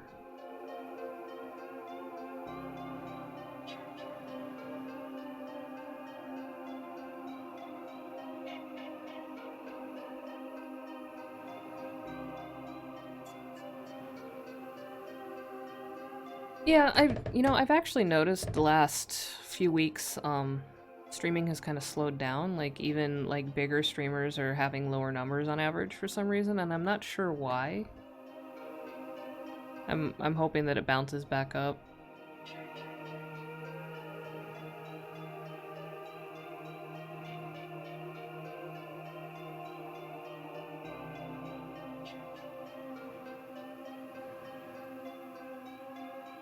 I don't know if it's some kind of like thing that Twitch is doing, which, you know, I wouldn't put it past them.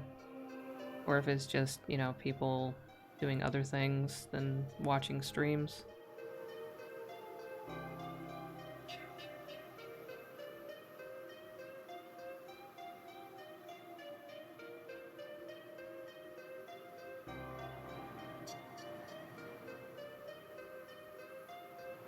Yeah, I heard about a number of like partnered streamers that were getting hit by that.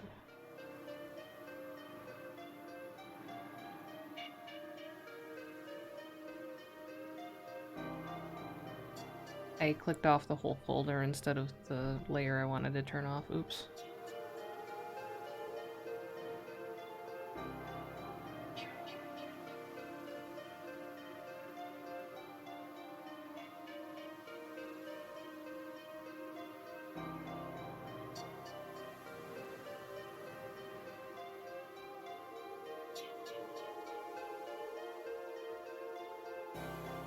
And then I read that email that Twitch sent out a couple days ago about the situation, and I can't really say that it has inspired any more confidence in me about it.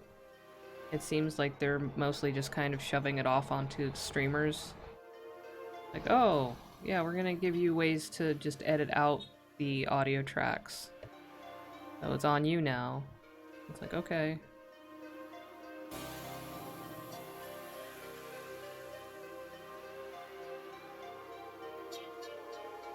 Jeff Bezos could just, you know, buy the rights to like everything and it wouldn't be an issue. But that's not gonna happen.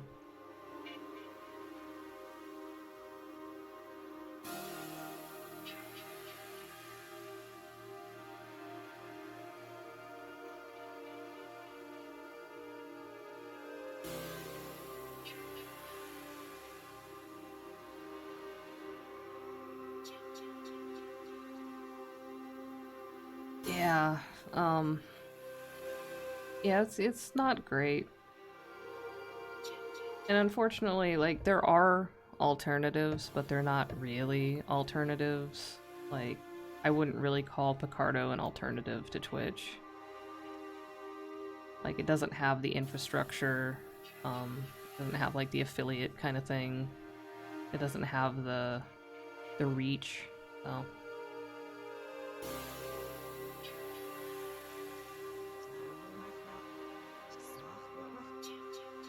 I do like that they changed raids back, so that like it doesn't have to be more than 5 people to show up. But I mean, as far as the things that Twitch could fix, like that's not the number one thing.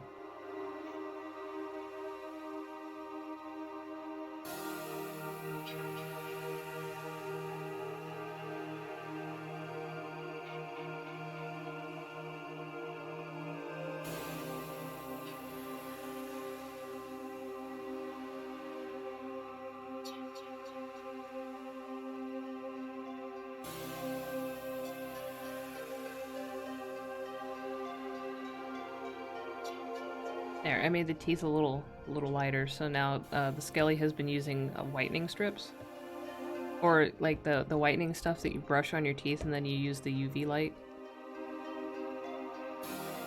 I saw a commercial for that the other day.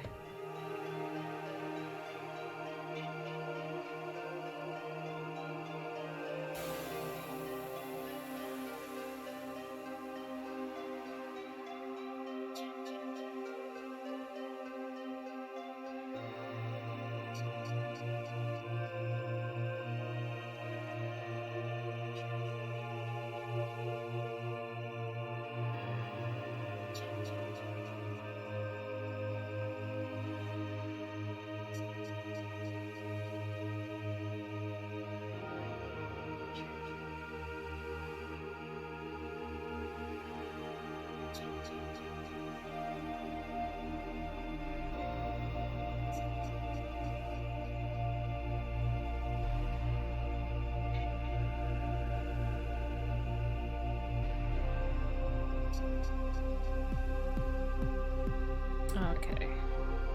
Needing some more definition on this giant ass snowball.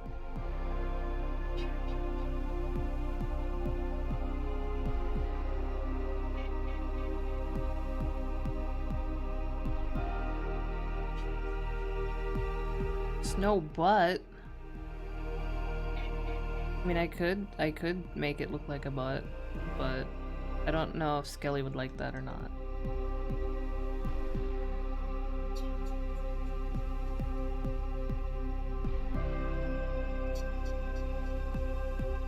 Oh yeah, giant ass snowball. If we get any snow here, like any kind of like decent amount, even though the National Weather Service forecast for this winter has been warm and not a lot of precipitation. If we get any decent amount of snow, I will make a snow butt. Not a snowman, just a snow butt. And I'll take a picture of it. Maybe I'll take a video of it, I don't know.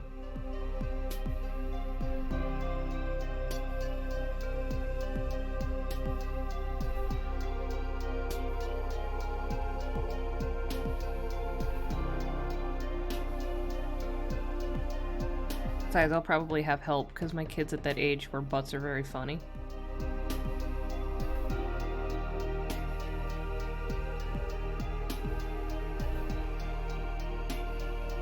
Not to say that butts are not funny in general, because they are. But you know that age as a kid where like certain parts of your anatomy and bodily functions are just extremely hilarious. That's the age we're at right now.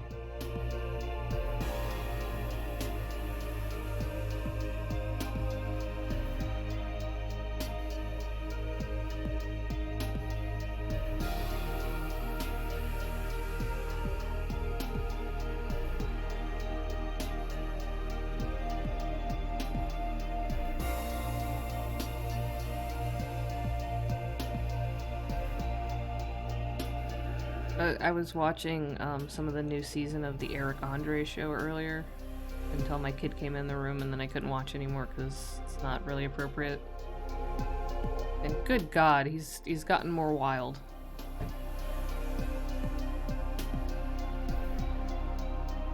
Also, I don't know how I feel about a bald Eric Andre. If I'm being completely honest, I'm not sure I like it.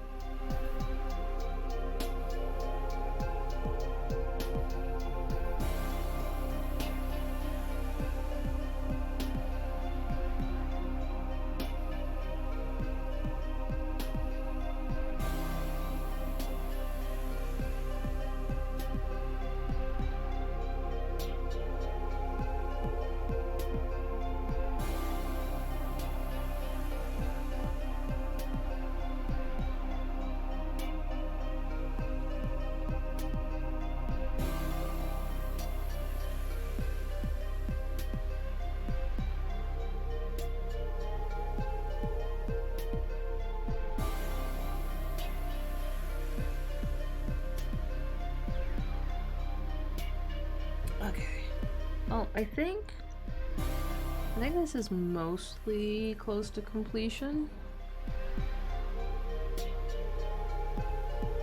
Oh no, Bristlebur, what's wrong?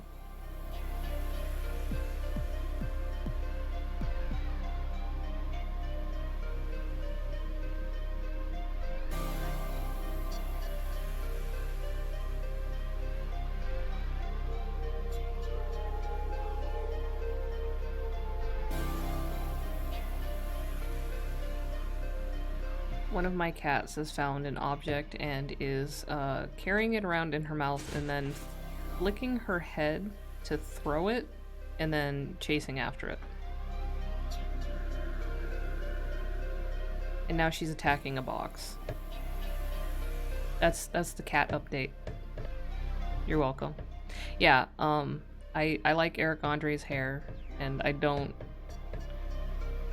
like a lack of Eric Andre hair.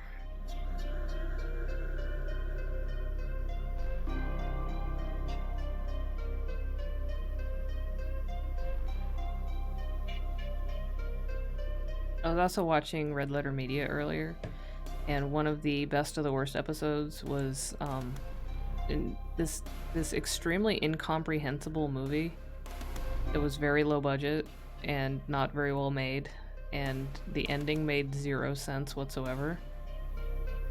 And there's a character in it who I think is an antagonist, but I'm not entirely sure, who is supposed to be like an ancient Egyptian wizard alien, and he says his name and it sounds like egg salad. So they just kept calling him Egg Salad, and it's funny to me.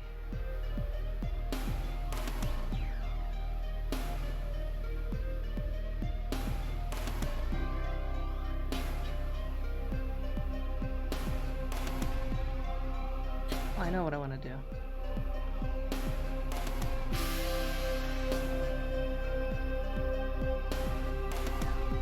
I like to color lines that are like within a shape.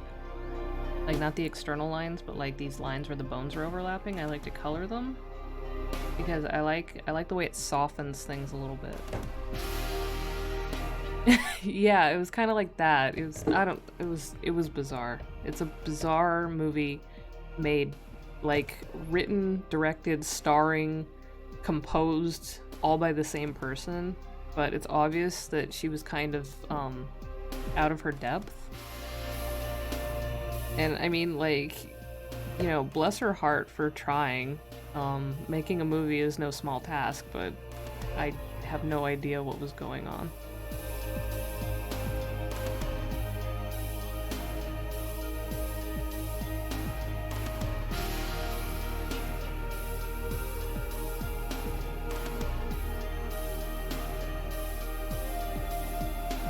Alright, yeah, I'm gonna call this one done.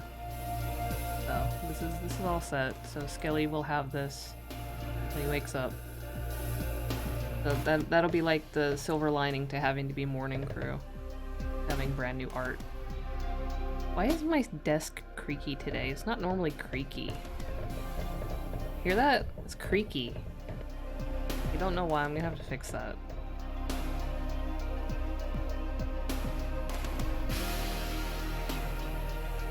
No, it's still doing it. That's weird. Okay.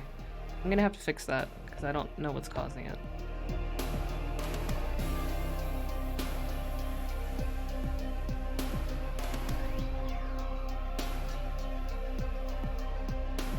Okay, it seems better now. I literally just kind of like lifted one corner of it and it seems to have reset it. Okay, so we're back in business.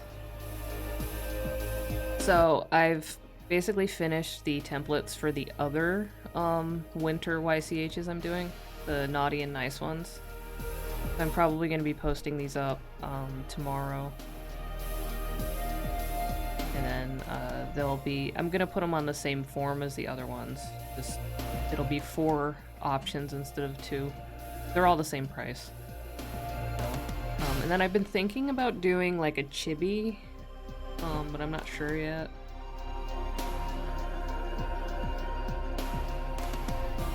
I don't know. Then I have another commission to do.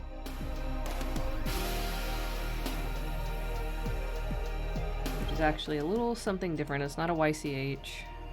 It's a memorial pet portrait for a friend whose dog recently passed away.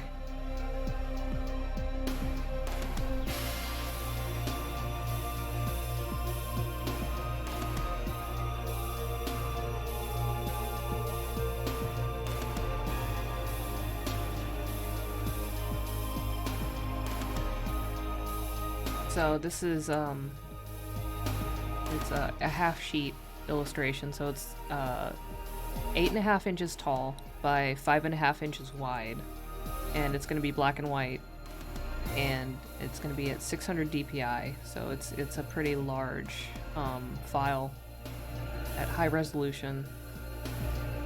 The last pet portrait I did with the 2 cats and the Chihuahua was the same kind of thing, except it was full color. And images that size, like, you can actually have them printed out and, like, wall hangable. So that's why I do them at 600 DPI so that you can print them out. But let me get the photos.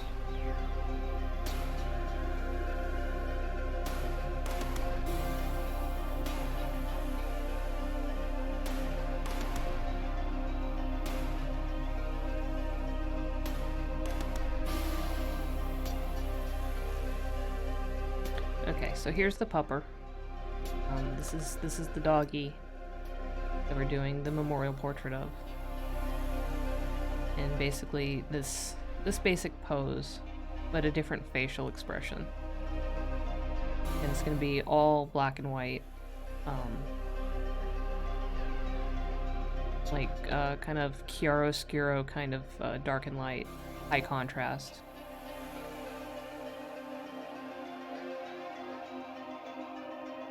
But for right now, I'm just gonna start laying down a very rough sketch, because this is probably gonna be a little bit of a process with the client.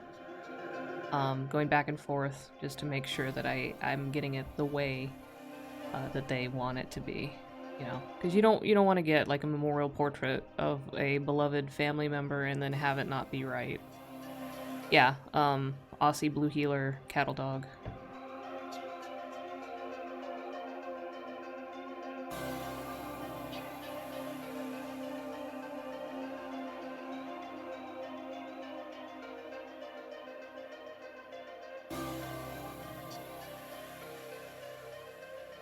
So that one is the pose, but this is more of the facial expression that we're going to be capturing in this. So it's going to be kind of like an amalgamation of the two.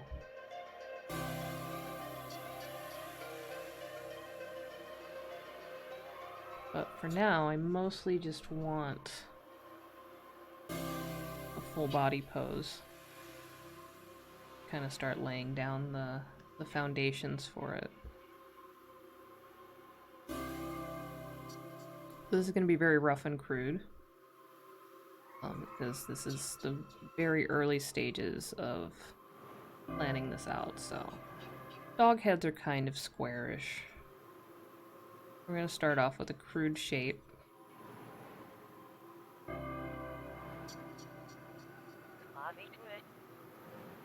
Just kind of laying out eyes, top of head, ears. We got the chin, the lower jaw. That's approximately where the muzzle's going to be. And then we're going to go down and you're going to have the neck, but there's kind of a ruff there because of collar. So we're going to accommodate that.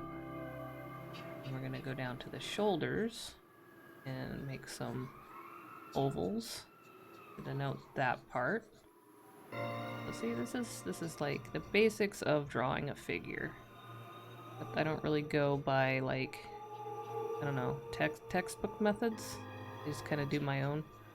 This is essentially like the shoulder meets, like right here. And then this area is the chest.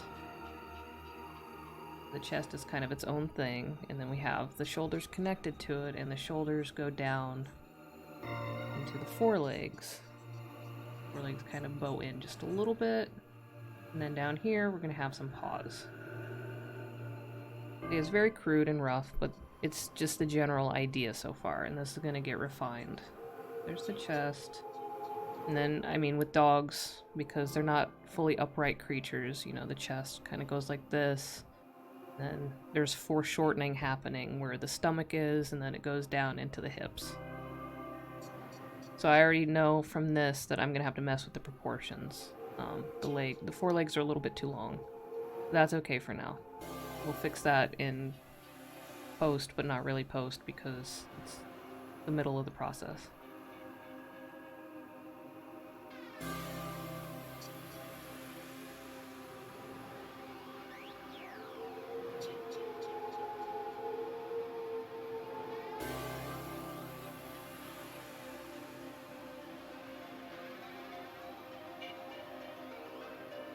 Like here, this is the back leg.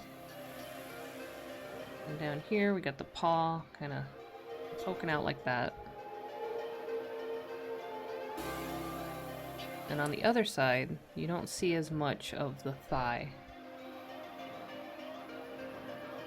Mostly hidden, so we'll just do a little bit of the thigh there, and then the other paw kind of poking out like that. It doesn't have to be like one-to-one with the reference image. That's the important thing to keep in mind, that I'm not making a carbon copy of this photo. So I'm basically just laying down the idea of this pose, but it's gonna be different. Like the facial expression's gonna be like the other photo, and then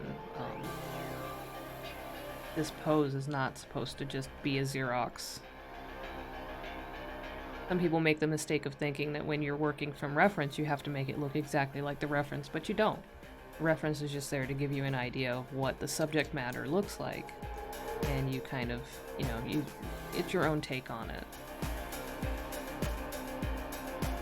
Like if somebody just wants an exact copy of a photo of whatever, they have the photo already, you know?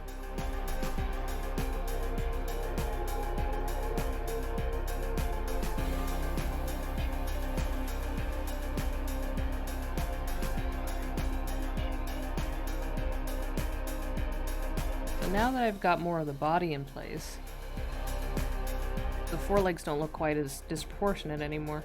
If anything, they look like they might be a little short. So see, that's, at first, it looks too long. Then you draw on the rest, and suddenly, oh, it's not too long, it actually might be too short. But that's what we have the lasso tool for.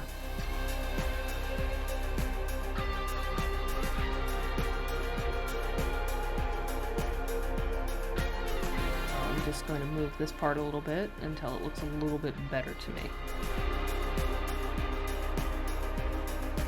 So see, just scooting them down just a tiny little bit, because you see over here the legs are kind of back here, and you got a good few inches between where this paw ends and this paw goes.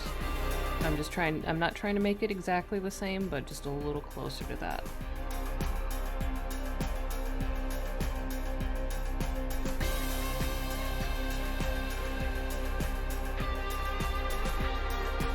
Also, I'm noticing up here, the neck area extends down a little longer than I have it up here.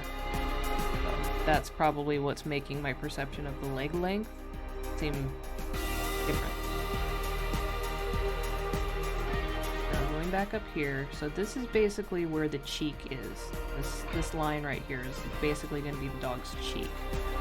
And that goes down into the lower jaw, like this. That's basically the chin line of the dog. So down here, that starts going to the neck ruff, which extends until the top of the shoulders, like where the shoulder meat really starts. Down like that. Around, and then we have the collar here, and I think I'm probably going to have to ask, because I'm not 100% sure, but I think I'm supposed to include the collar. And then see here, now we have the bottom of the neck meeting up with where the rounded part of the shoulder meat really kind of flares out. So we're refining our thumbnail. And then blue heelers have this delightful part of doggy heads that I love. This little curvy part right here where the jaw muscles on the skull are. I love this on dogs. I love dogs that have like this rounded part on their head. It's great. I love it.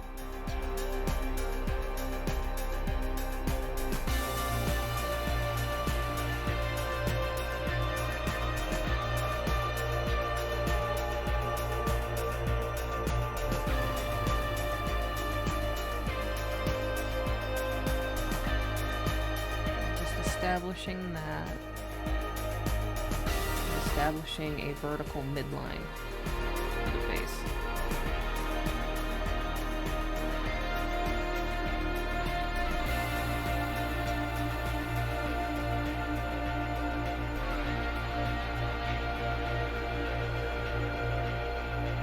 getting too specific with the facial features because this isn't the expression we're going for. Still just kind of planning everything out. And then we see here, so these are the eyes, and then down here around this part where I have this line, that's basically where the nose is going to be. You see? Like that.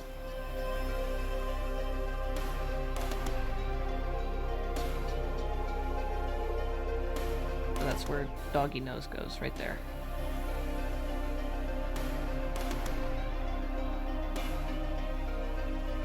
Now I'm gonna look at the other picture. Oh, we want ears up.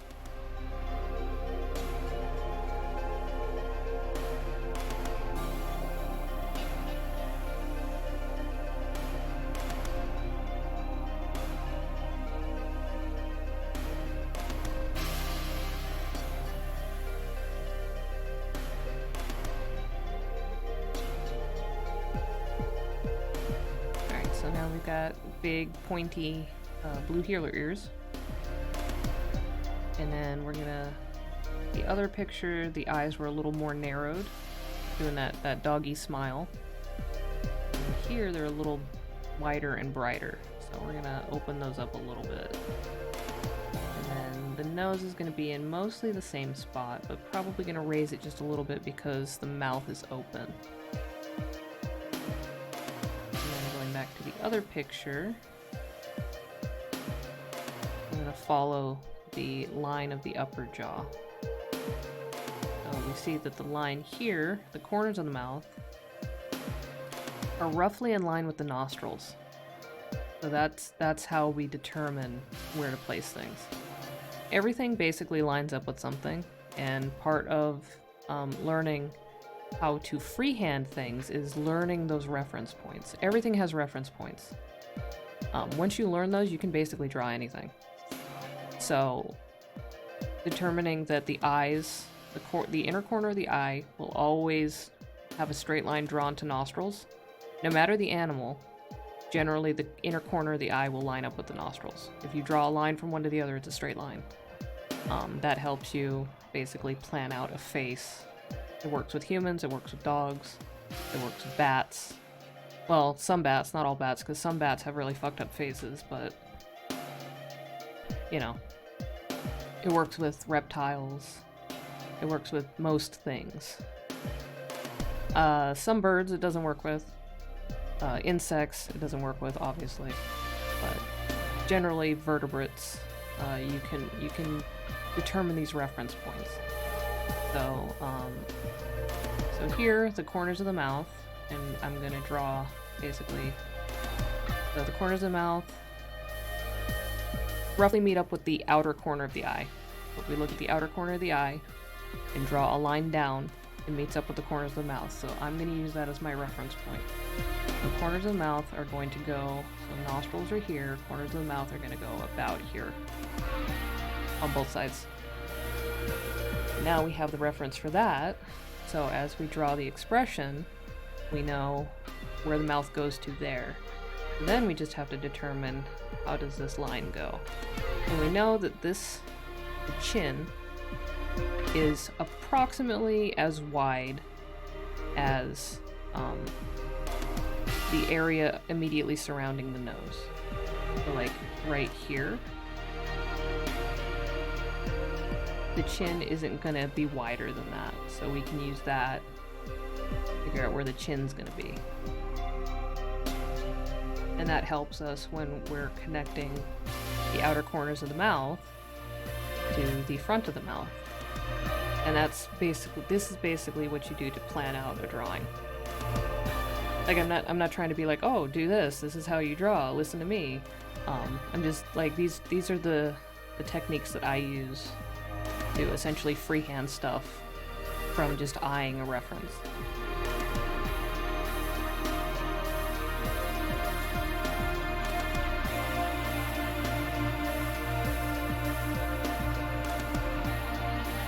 Hell yeah, Night Crew!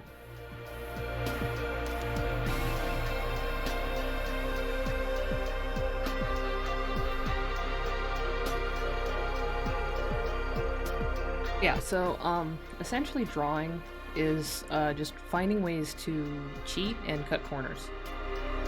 And if anybody tells you otherwise, they're lying, because we all do it. How we do it and to what effect we do it are, different and based on the person, but it's all about shortcuts.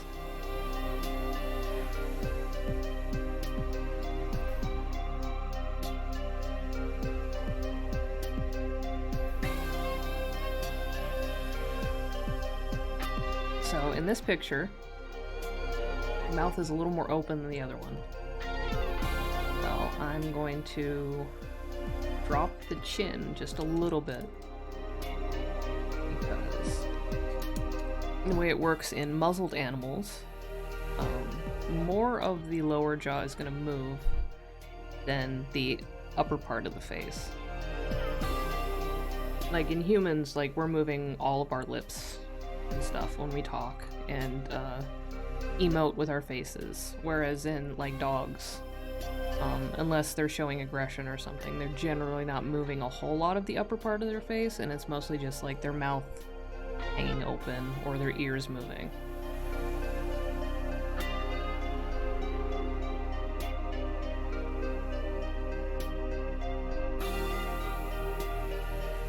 And this is still a fairly casual expression on the dog, like it's not really extreme, but we're not going to make it extreme because we're not trying to do like a cartoon version.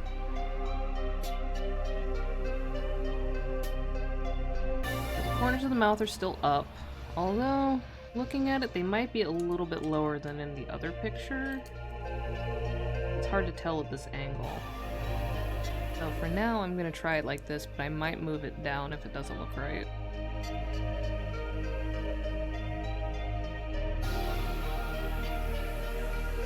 So you see, we're just drawing a gently curving line from these corners to the front of the mouth, and it's already looking like a dog.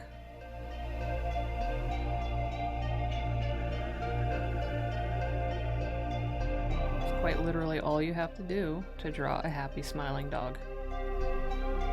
I'm not trying to turn it into that thing where it's like, draw 2 ovals, now draw the rest of the owl, but I mean, it's just a few steps really. It's just a handful of steps, and learning how to create your own reference points.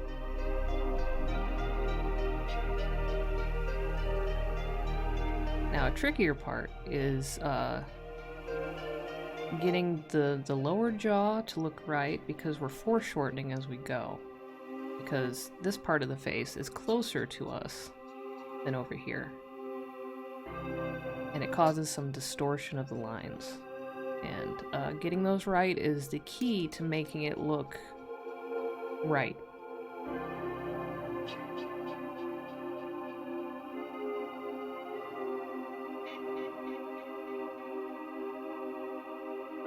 But yeah, as you can see, we already basically have the groundwork for a smiling blue heeler.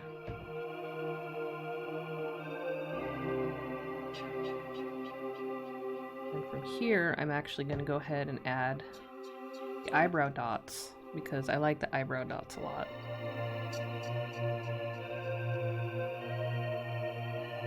Dogs with eyebrow dots, or any kind of like visually distinct eyebrows, like even just markings, I love that.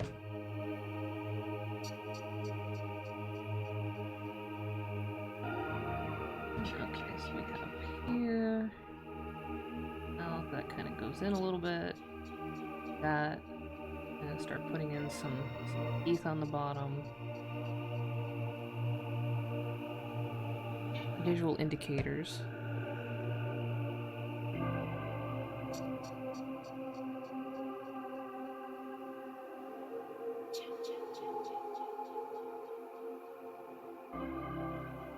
Now that the head isn't quite so rough and generic, I am gonna have to go in here and start defining a little bit more of the face, and it's a little bit thinner over here than we have here, because this is just establishing basic shapes. So as we go in and refine, we're gonna get more of the dog's actual like individual facial structure. No, now I feel kind of bad. I don't even know this dog's name. I should have asked.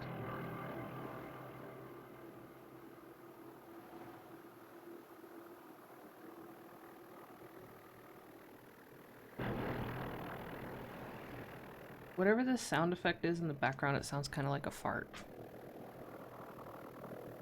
Or like somebody stuck a poker card in their spokes and then went riding on their bike. Don't forget to rate and review Connellcast on Apple Podcasts if you've not done it already. See you in 2 weeks where normal non-spooky service will be resumed. Who wants non-spooky service? Maybe I want more spooky service.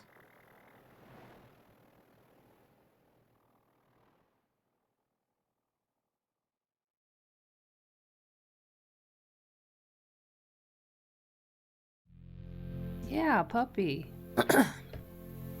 This is a memorial portrait for Jackdaw's dog, who unfortunately passed away recently.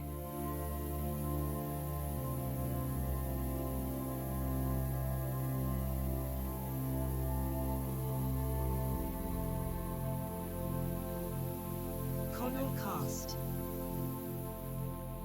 So, like, I do pet portraits normally. That's not an unusual thing, but this one feels like it carries a special kind of weight. Like, if you're entrusted with memorializing someone's beloved pet, it's been a week. You know, there will be more. A little more significance to it. Let's go.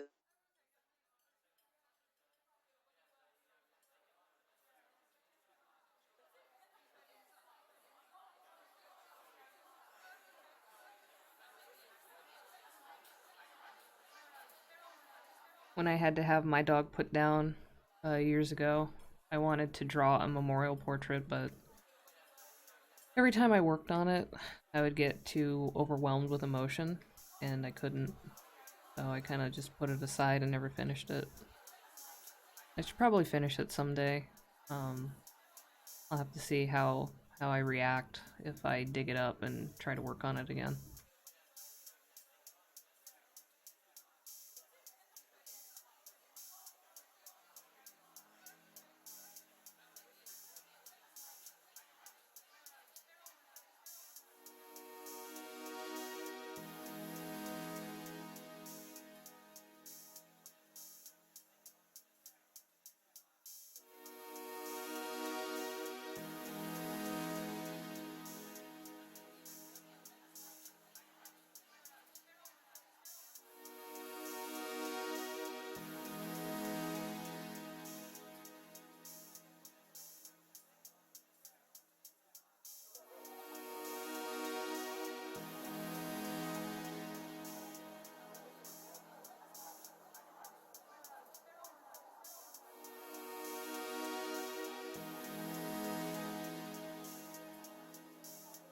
Oh,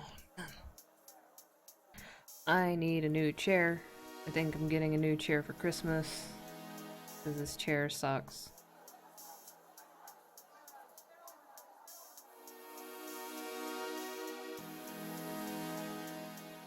I mean, in the end, doesn't matter what chair I have, my back will always hurt, as I've just resigned myself to that fact.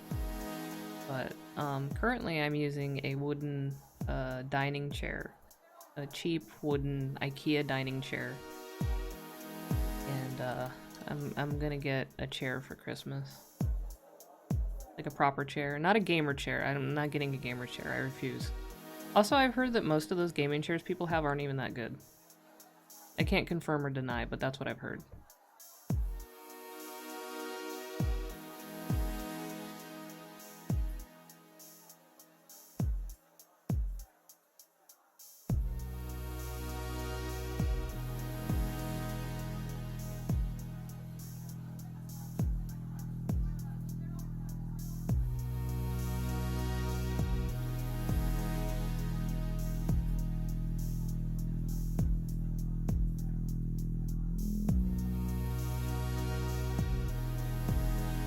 One of the funniest things I saw, just driving around once, we were driving past someone's house, and it was like kind of a rundown house. You know, it had seen some times, and the people living there probably couldn't keep up on the maintenance, but so it was kind of a shabby looking house. And then outside, like near the trash bins, there was a gamer chair just sitting out there, probably waiting to be dragged to the curb. And I don't know why, but it just tickled me in such a way. I cracked up in the car for like probably a good 5 to 10 minutes. It was really, really funny to me for some reason.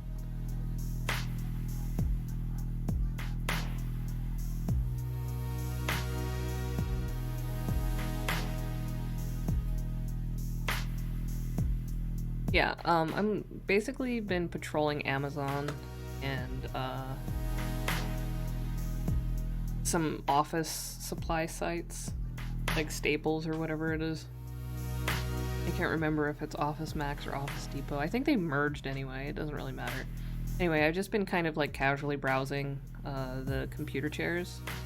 I don't want a gamer chair, and I don't want anything like super fancy or specialized. And I don't want anything with like leather because my cats will scratch it up. I'm just trying to find one that has like high average reviews, because I want something that's going to last more than like 6 months before something breaks. I'm looking for ones with consistently high reviews and under like $80, because I don't want to pay more than that for a chair. But I also want one that's not just like a drab like gray or black or white. Like some of them have different colors, and ideally I'd like one that's purple. That would be nice, but I don't see too many that are purple.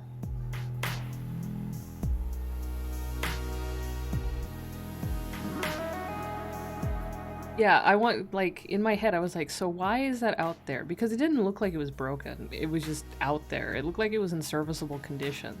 So I was wondering, like, what happened? Did somebody like have a heated gamer moment and then they like rage quit gaming altogether? Was there a breakup? Did someone's like mom get mad at them and ban them from video games? Like, what happened? What's the story behind this?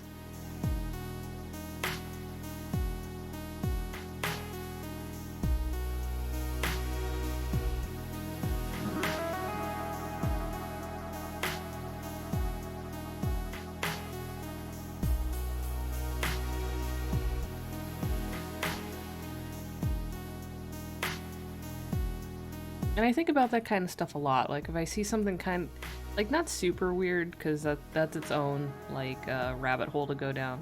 But if I see something that's just a little bit unusual, like, something kind of, like, not typical, like, you know, on the curb with the trash or whatever, or, like, a particularly weird, item used for decoration or something in front of somebody's house, I always want to kind of, like, theory craft, like, what's the story behind that? Why is that there? Who made this decision, and what was going through their head when they did it? But I do want to know the story behind the gamer chair, the discarded, shamed gamer chair. Did somebody wait too long between bio breaks and soil it? But why is it there? Like, if it was in such good condition, why didn't they try to sell it? Why did they just leave it outside? Did somebody die in it? Did somebody die gaming? Like, I want to know. Shamer chair. It probably is cursed. Like, even if somebody, like, offered me, like, a used gamer chair, I wouldn't take it. I don't know what kind of energies are embedded in that thing. There's somebody down the road from here, who has a very impressive collection of yard decorations. Like, not like hokey, like, holiday yard decorations or like pink flamingos or whatever, but like the kinds that are made out of metal, like kinetic sculptures and wind chimes and stuff, and they're just decked out in those things. And I respect that. But I also want to know more about the person who has all those things.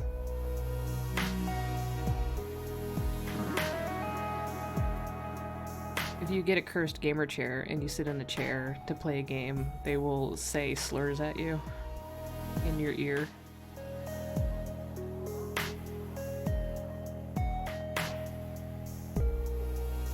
you'll be forever cursed to have heated gamer moments.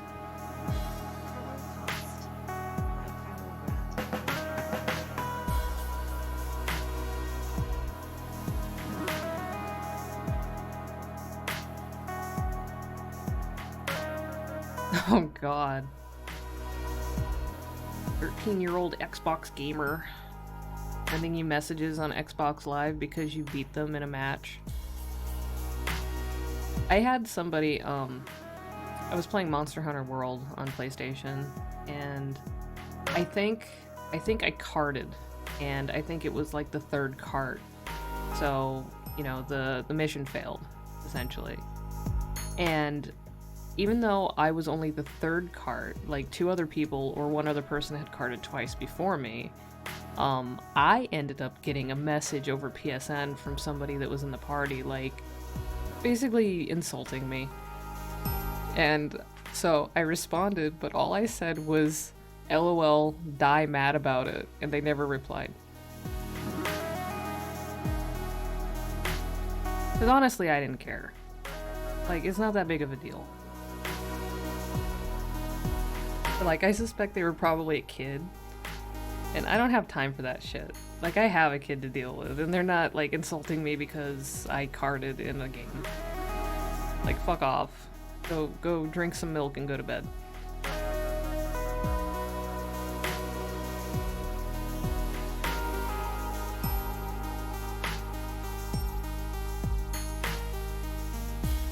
Yeah, if people do that kind of shit, then I'm just like, whatever. Why are you so salty?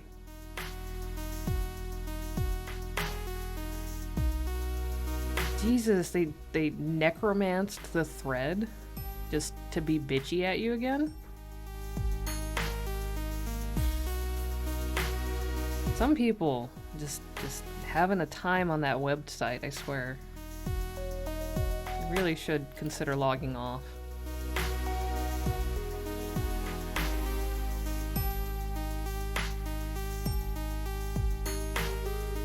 Honestly, like, Fetty has taught me that there is an entirely new level of petty that I was not aware of.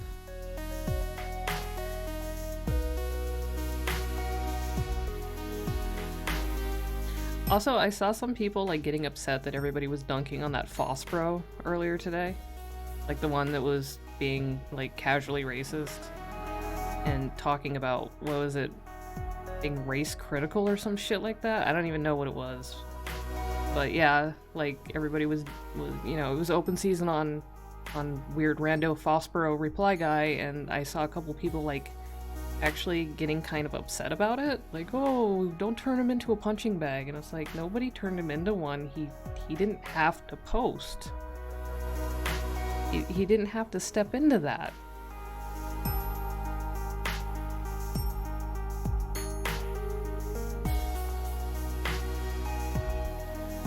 It costs $0 to not reply to a thread.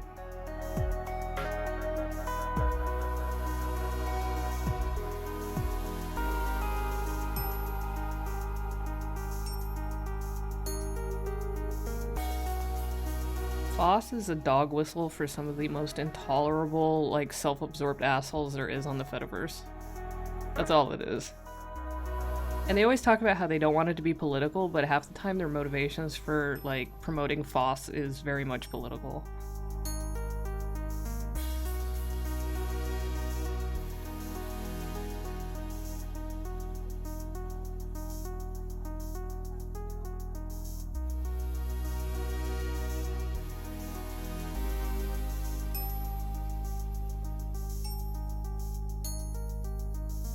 I understand being sensitive about dogpiling on the Fetty because it does sometimes get out of hand. And sometimes people do use it as an excuse to take out their personal whatevers. But it's a Foss guy. It's a Foss guy that stepped into someone's replies for no reason.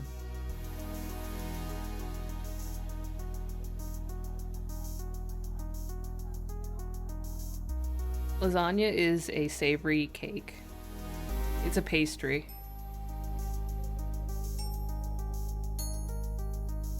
Foss, on paper, is a good thing. like, free and open source software is a good thing. Especially in a world where copyright really fucks over people. But people who treat FOSS like it's a personality are not good.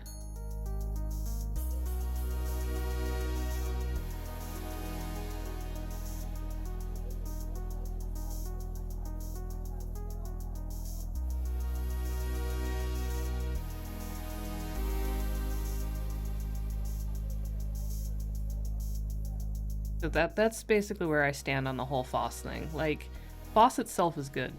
People who take FOSS too seriously are not good.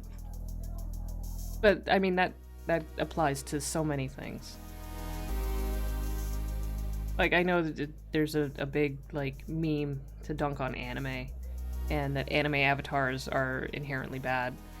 Anime itself, I would not say is a bad thing. I like a lot of anime.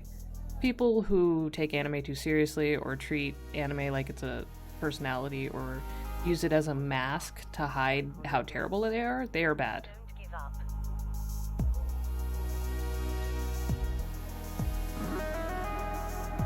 As with everything else, at the end of the day, the problem is people.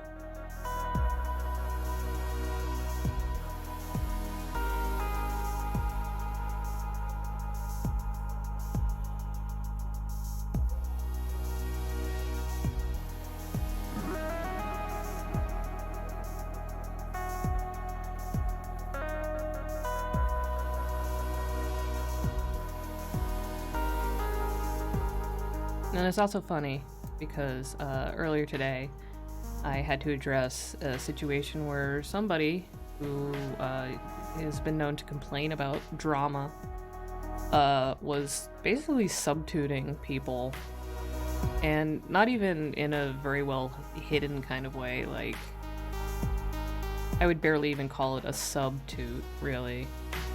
And it's just like, why are you starting this?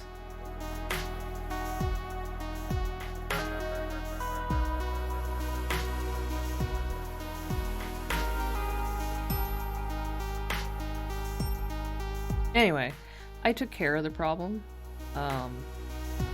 so it shouldn't be a thing anymore, but the fact that this far away from the events that they were initially, like, complaining about, they're still, like, bringing shit up, like, just let it go. Stop it. You're the one that was complaining about how terrible all the drama was, and yet here you are. Yeah, it was that person.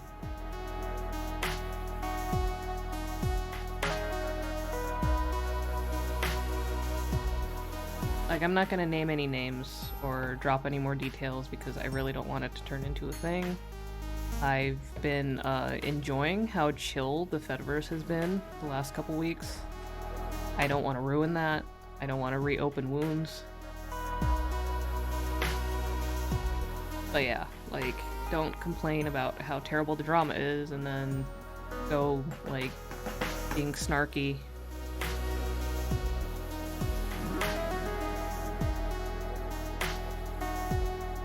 Yeah, if you have an idea who it is, you probably know who it is. But I'm not gonna identify them.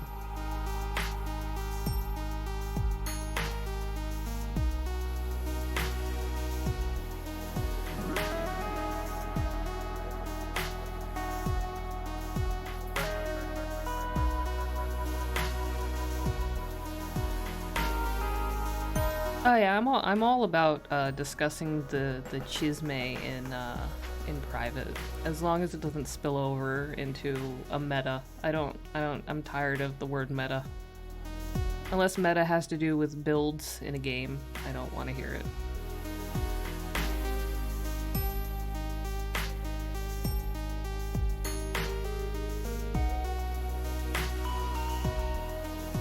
I think I need to put my blanket on my legs because I'm getting cold.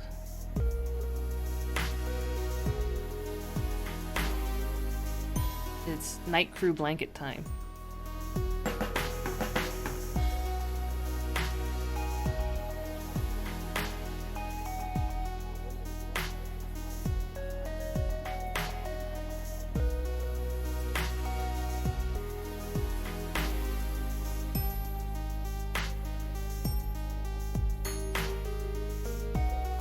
Okay, it's upside down, but that's okay. It's just to cover up my legs. I have my slider open and the breeze is hitting my legs directly. Night Crew blanket is super good. So the Redbubble throw blankets they're on the thinner side, but they're like acrylic fleece, so they're, you know, they hit above their weight as far as like warmth. So they're not super heavy, so you can kind of use them like, you know, for just a light covering. I use it basically as like a lap blanket when I'm at the computer. Because I have bigger, thicker blankets for my bed, so...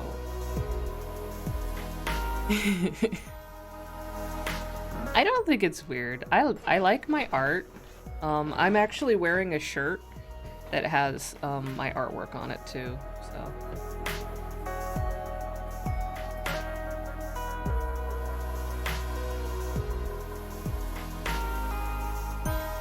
I think it's fine to represent your own work if you're happy with it.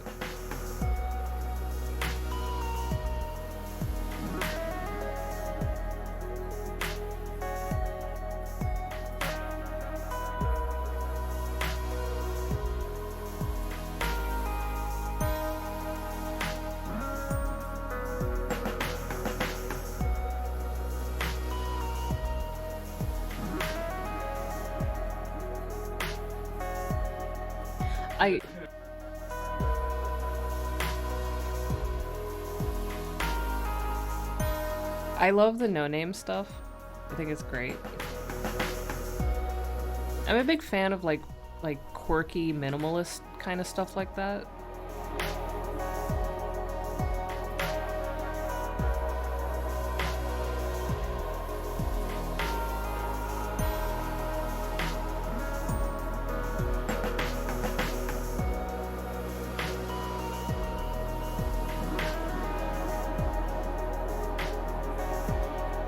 Alright, so I think we have a pretty good foundation here. Like I said, it's still very rough. It's the very, very early stages. But overall, I think we've got a pretty solid start. And from here, it's just tweaking things and filling things out and refining things.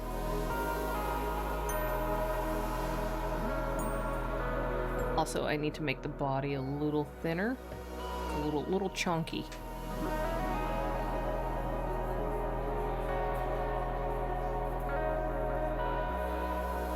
I like the chunky, but it's not about me.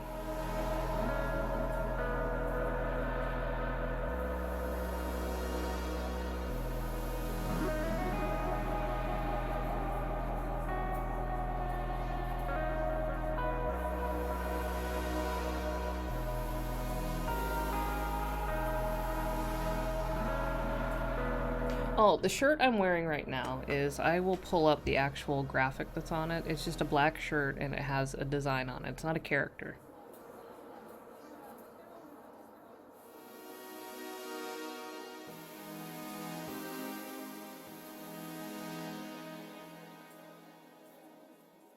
So it's this design. But it's all white. It's just white. None of the red outline, and it's on a black shirt. And this is a sigil that I designed for a character in the comic that my partner and I are working on. This is Connell Rad. Stick with this one. Yeah, that Nargacuga is very common because I think it's free and you can clone it and edit it. I see a lot of people using it. It's really well made too. And I like Nargacuga. It's one of my favorite monsters. But yeah, I've seen quite a few people using that. No, I don't think I did. When I went to Eurofronts, the VR chat map that they made for it, somebody was using one that they had customized and they were allowing people to clone it, but I don't think I did. I should have, but I don't think I did.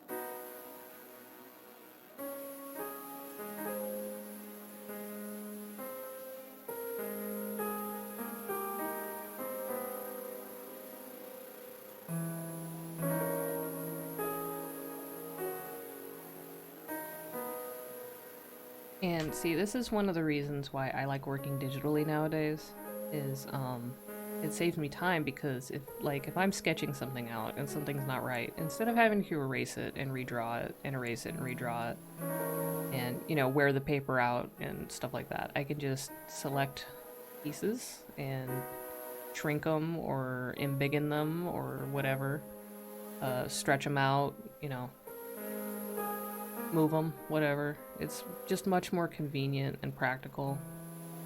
I do miss working physical media. That's what, for the majority of my career, I'd say probably 25 out of 30 years of drawing was mostly traditional media. I've had a tablet since 2004, but I didn't do digital art that much other than like coloring stuff that I scanned in that I had done on paper. I like the feel of working with pencil, with ink on paper. I like the tactile quality of it. But I don't enjoy the inability to fix mistakes as easily. I don't necessarily like the cleanup or the expense either. So, you know, it's a trade-off. Also, you know, if you're working digitally and you don't do proper backups and something goes wrong, it's all just gone, you know? At least when you work in physical media, you have a hard copy right there, and unless something absolutely catastrophic happens, like a house fire or something, it's still there. Oh yeah, safety save, that's a good idea. I actually don't think... Oh, I haven't even saved this since I started on it, wow.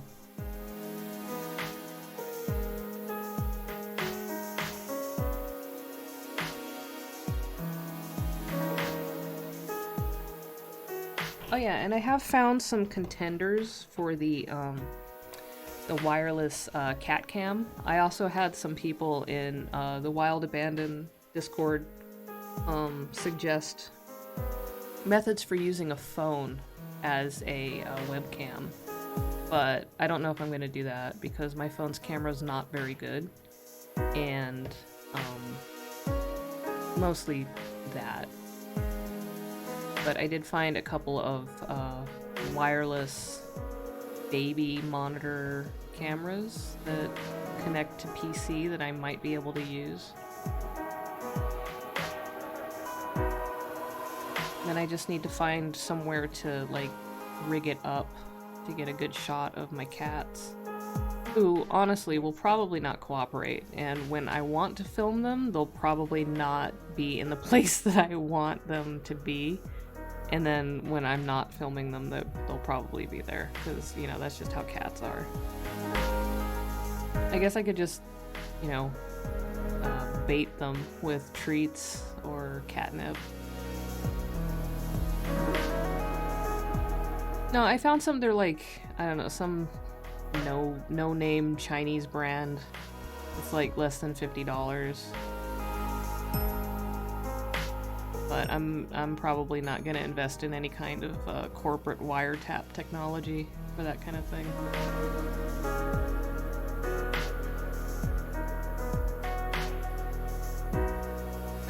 I don't feel like giving Jeff Bezos a direct feed to my life.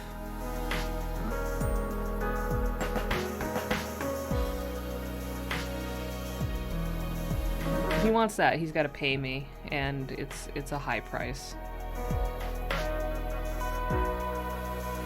I would want a significant chunk of his Bezos bucks.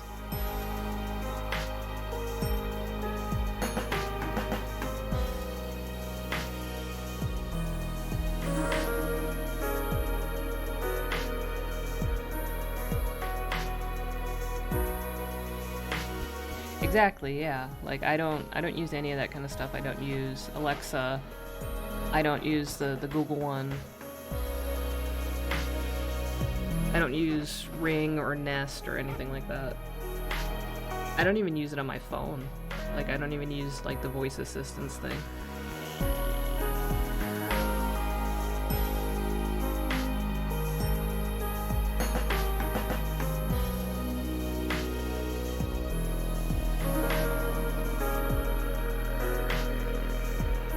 Also, honestly, like my father-in-law has one of those things, I don't remember which one it was, and like whenever we're there and we're using it, like you spend more time like yelling at the thing to try to get the instructions right than actually like having it do the thing that it's supposed to do.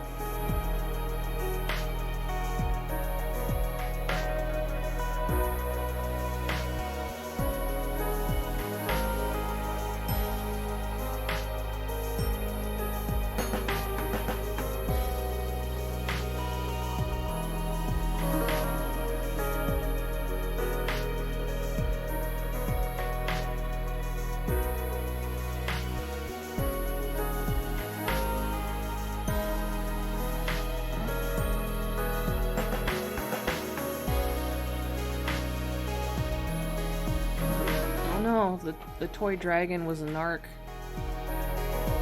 I forgive you.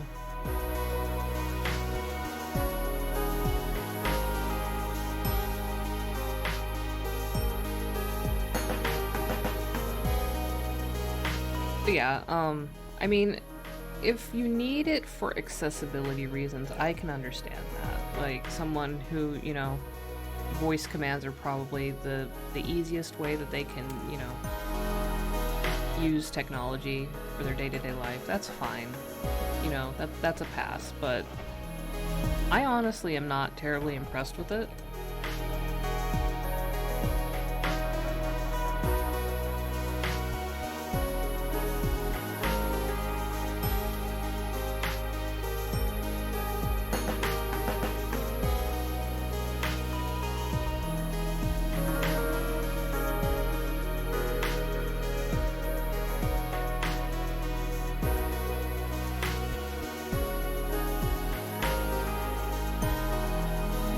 That's creepy.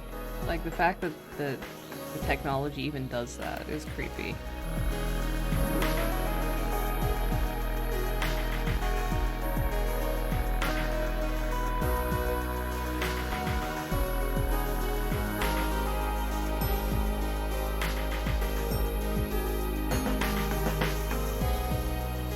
I forgot that blue healers have this, like, little chest mohawk thing going on.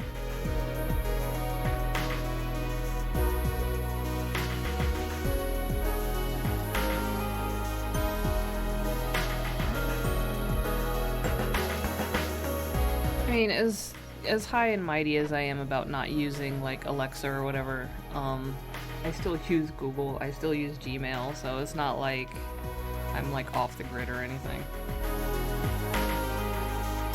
I still use YouTube. Privacy Badger only goes so far.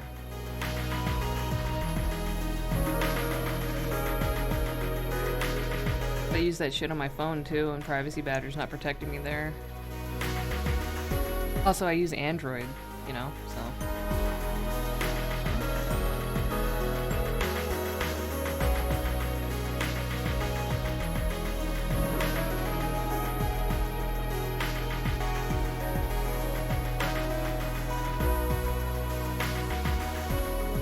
I used to use DuckDuckGo, but the search results were so bad that I was forced to go back to using Google as a search engine. It was really bad.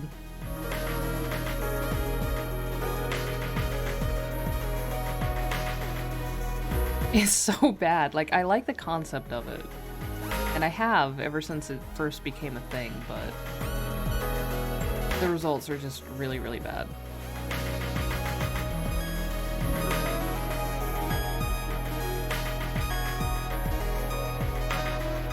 Oh, okay, so it's like, Dogpile. Is Dogpile still around? I used to use it a long, long time ago.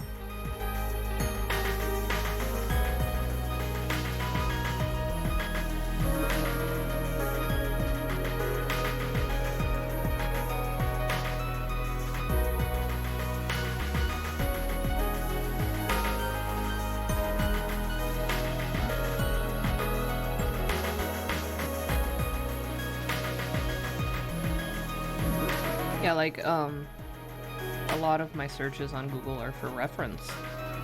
And DuckDuckGo is so bad. I could not get usable reference most of the time.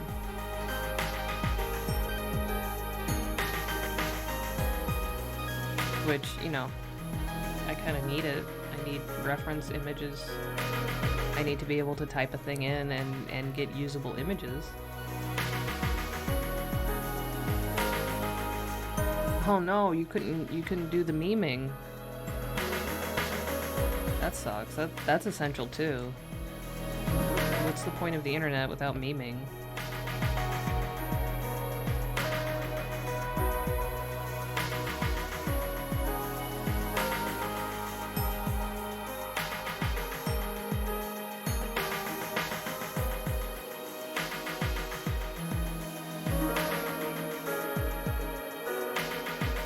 Exactly.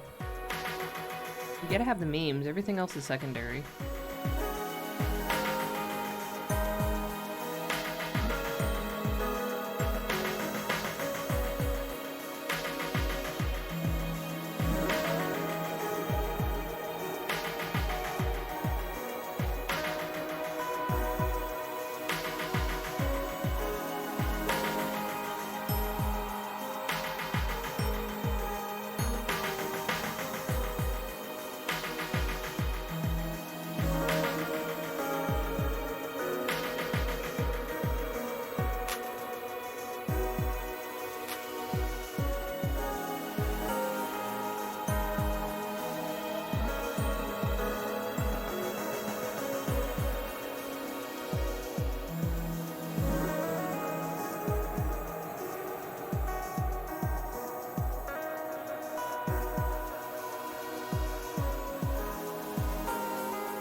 So how to draw these weird chest mohawk thingies that this breed of dog has. Like,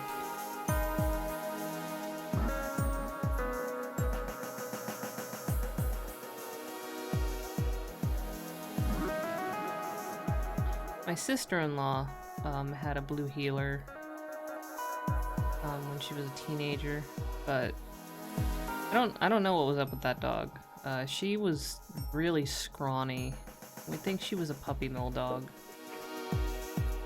Really scrawny, neurotic. And used to pick fights with my corgi all the time. Like every time my corgi would come in from going outside, Misha, the blue heeler, would be at the top of the stairs in the foyer, waiting to try to jump him. And even though height-wise she was like twice as tall as him, she was like half his weight, and he would soundly kick her ass. Spider did not fuck around.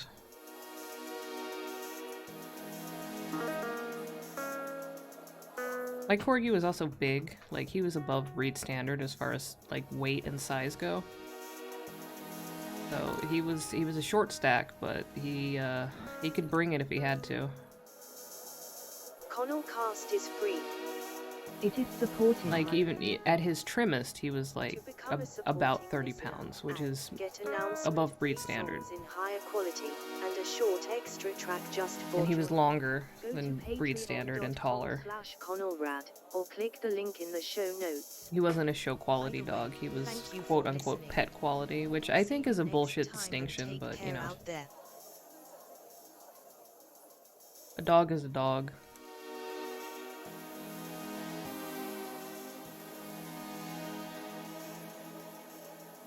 All show quality means to me is that they're probably inbred and probably have some kind of hereditary problems.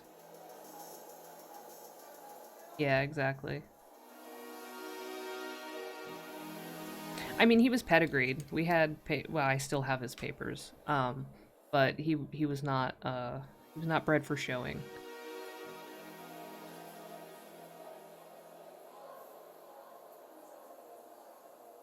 Yeah. I mean, he ended up developing diabetes when he was like 10 years old, so There's probably something going on there, unfortunately.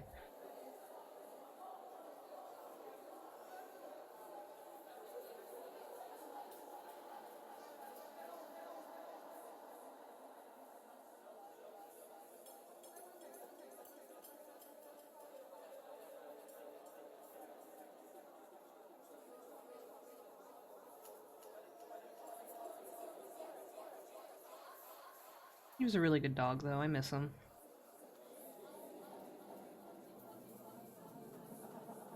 Lots of personality. Really smart, but also could just be a really grumpy asshole sometimes.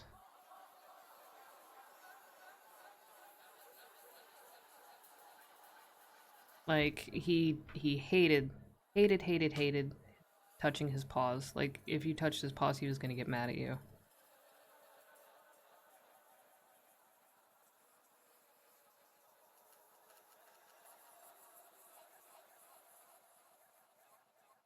And, like, if he was, like, comfortable in the bed, because he would sleep in the bed with us,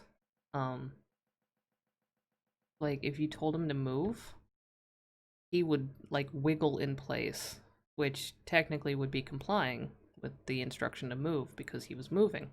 But he wouldn't actually relocate. So he was just a sassy asshole. But I loved him.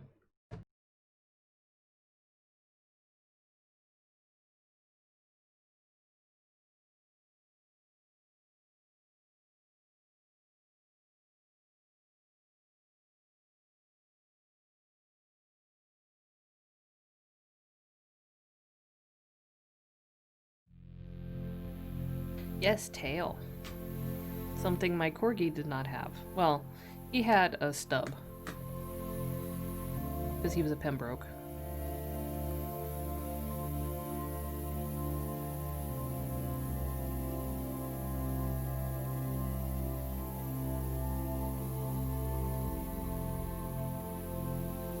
Here you can see the stubbins. This is my dog, my corgi. His name was Spider. Like spiders. Hi folks. Housekeeping. First, the original He was a good boy. Conrad Twitter got unlocked unexpectedly. So the official Conrad Twitter is, once more, Conrad UK. Sorry for the confusion. Second, Yeah, hello, he had new no listeners. tail and an extremely You are so fluffy butt welcome here. and big If you like ears and Connellcast, stumpy it would mean legs, a lot if you and could rate you or could not review touch the paws. Connellcast on iTunes. It really helps. Thank you and let's go. And he had a very big bark for his size. It was very big and had a lot of depth to it. Yeah. Tricolors especially. Like in the fawns, the lighter, typical corgi you see is like a blondish color. Tricolors especially, you can see the way the markings and the stub tail form like a heart pattern on the butt. And I love that. It's great.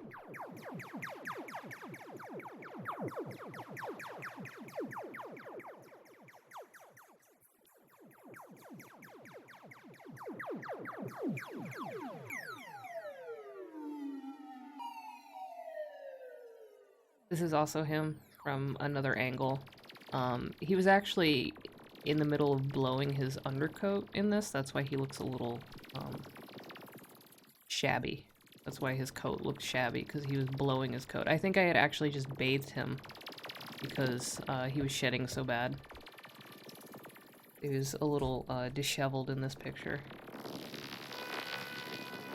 Also, that dog hated baths. Could not stand them. Always gave me the most pitiful looks. Hated them. Wanted to be a stinky boy.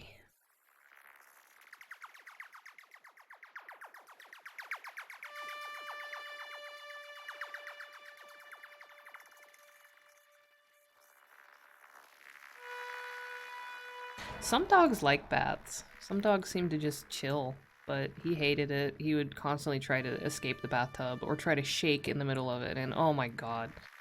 Like, he knew that that pissed me off, but he didn't care. He just did it anyway, and then he just give me a look like, this is your fault that I'm even in here. This is what you get. And it's like, ugh. I mean, you're right, but...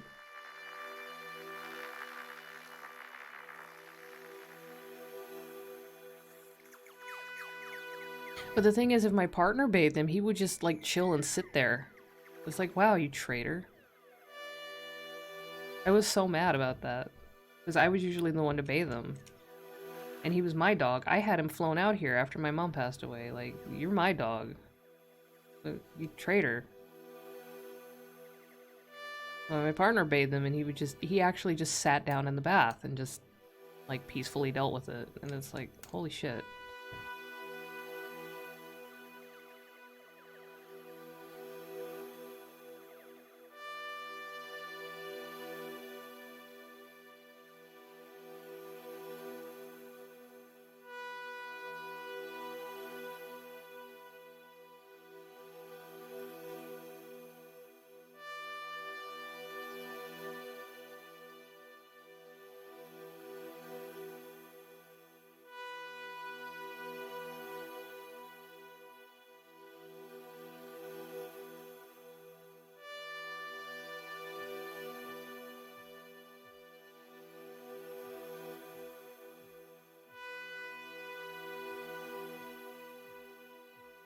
Alright, just laying out the toes for later. Got the tail. I'm gonna have to figure out placement. I don't want the tail to be cut off. So I don't know if I'm just gonna move everything over or maybe have the tail more kind of like coming around this way so that I can have the whole thing. Or maybe up like that. I don't know yet. But we'll figure it out.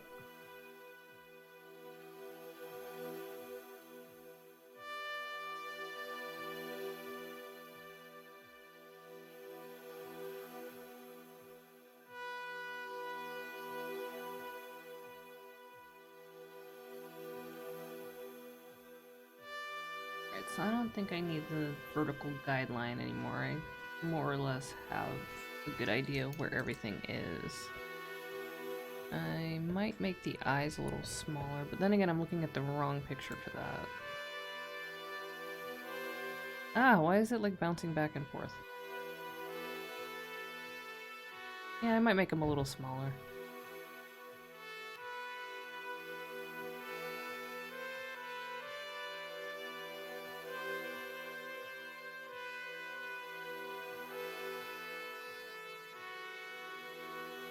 Alright, so we've got the eyebrow dots.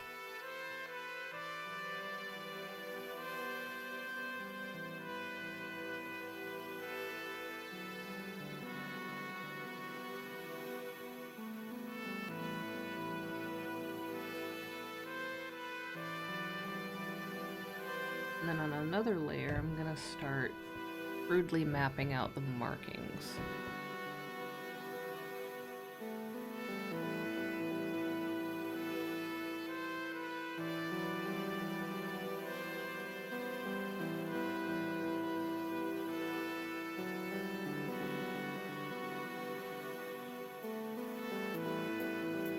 My desk is creaky again, and I don't know why. I fixed it, and now it's doing it again. And I haven't really done anything to make it do it again.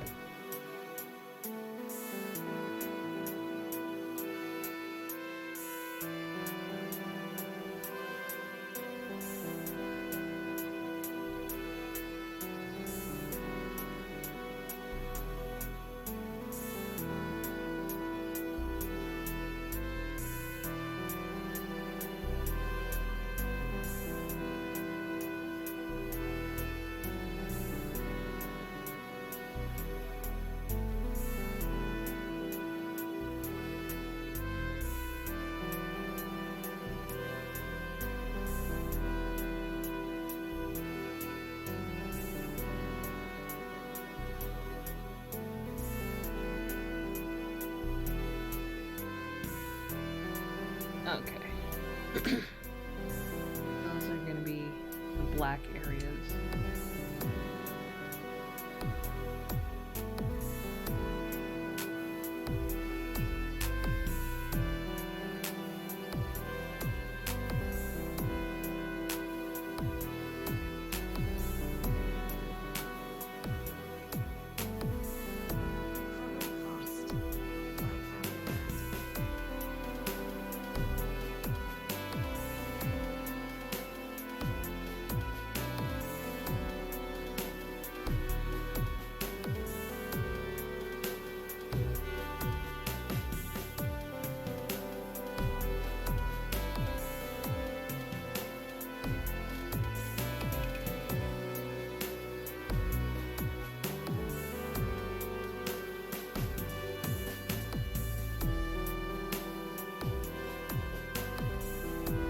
don't know why the little chest wingy things are so funny to me. Like the way the fur sticks out and then the markings, it just is cool. Like little chest wings.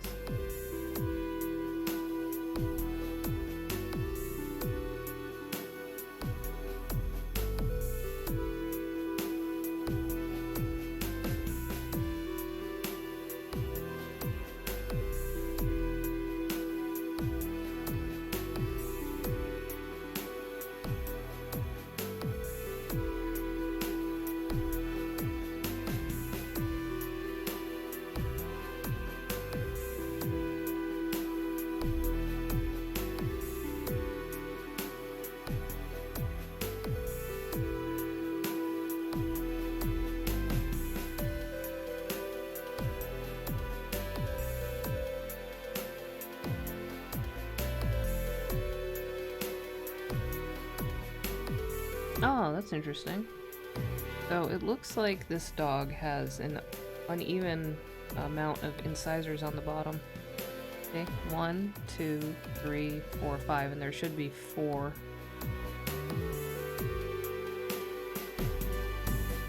Huh.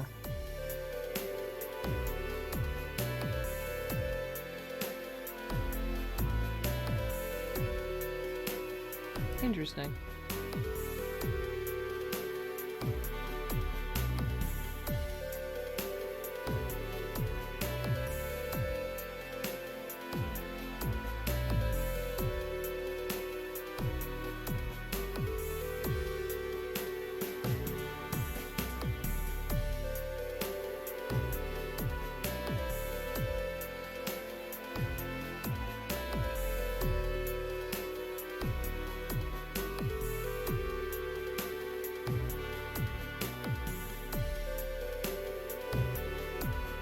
I feel like the ears are bigger.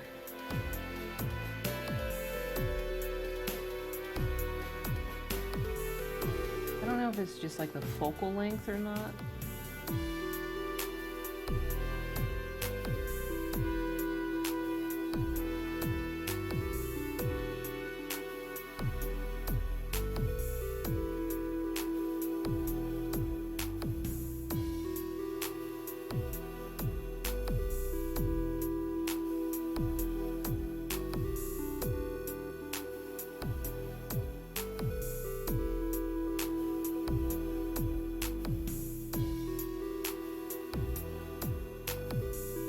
I kind of wish the other picture had more ear so I could compare.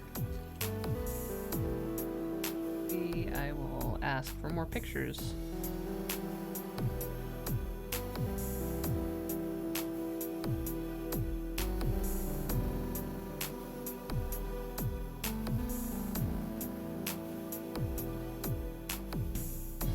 Always fun to get more doggy pictures.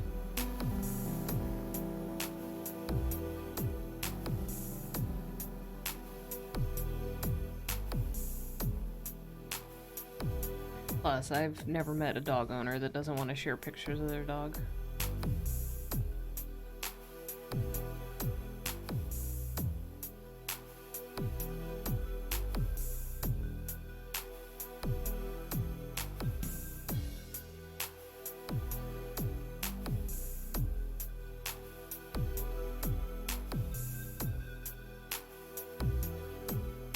What? Secret dog?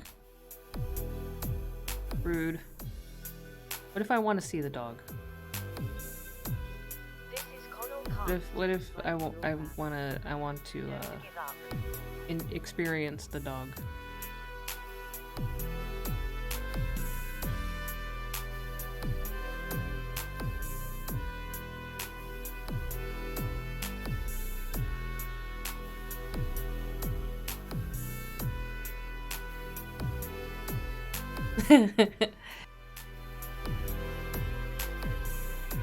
I am always open to unsolicited dog pictures. So if you ever want someone to send unprompted dog pictures to, you can just send them to me. I love dogs. I don't know if I'll ever own another dog, just because I live on the 3rd floor, and losing my last dog was really, really, really hard on me. And I don't really want to go through that again. But yeah, I love dogs.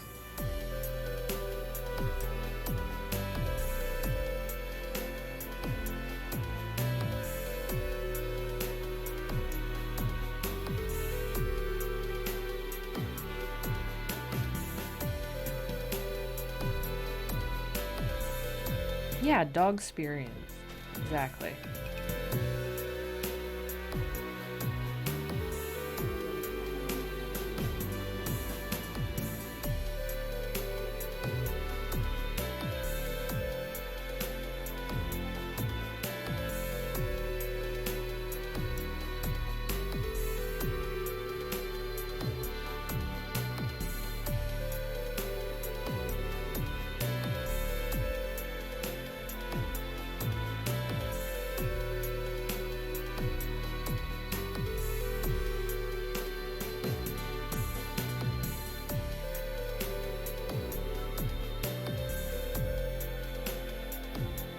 Have you guys seen that ad? For I don't know what game it is, but it has like Ronald Reagan in it. It's just like, ugh, God. Someone had to sit there and model Ronald Reagan for a video game, and I feel sorry for them.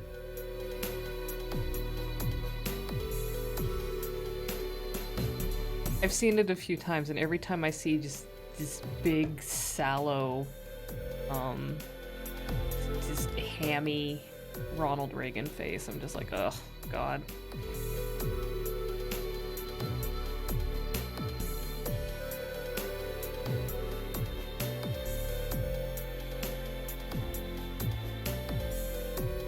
Oh, you're working oh God, yeah, ew, ew, terrible. Bad game.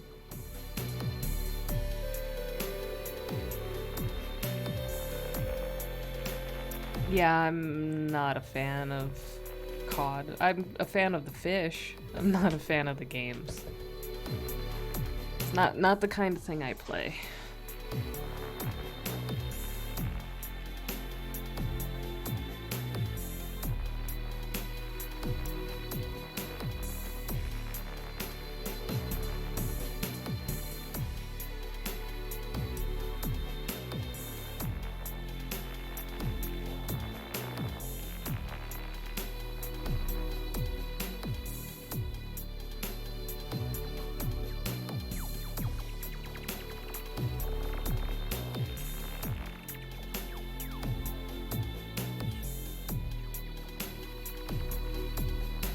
Okay, so it's... what time is it? It's almost 1 o'clock in the morning, so I'm gonna call it here. And so I thank everybody that stopped by, everybody that hung out, everybody that hosted and followed. I want to play a game soon, so on Saturday I might be playing a game instead of working on art. I don't know, I have to see what's on my plate. I am going to bring us to another furry artist named Kira Bunny, who is working on drawings right now. So strap in for that. We're gonna go visit Kira Bunny. I'm gonna shut off Funnelcast. Yep, I'm always down with treating everybody to a chill evening. Thank you for hanging out with me while I work, because otherwise it's much much quieter and more boring, to be honest. This is as much for my benefit as it is for yours. So I appreciate everybody that stops by and gives me company while I work on stuff. And I'll see you guys later. I'll be on the timeline. I'll be in Discord. You know, I'll probably stream on Saturday if I don't have stuff going on. But I want to play a game, but I don't know what game yet. I might finish Carrion because I need to do that. But here we go.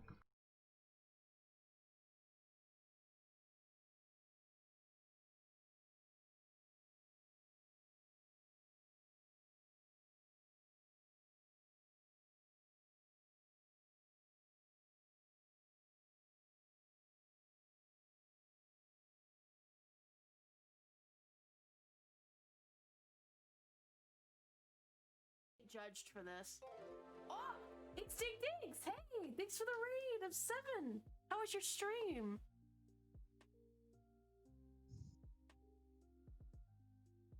How was your stream? You're not Bad. off the hook that easy, bunny. What? Favorite Thanksgiving. Just give me a second. How was your art? Extinct Dinks. Oh my god. You're not supposed to call me out like that. That's so mean. You know I have difficulties with food, you asshole.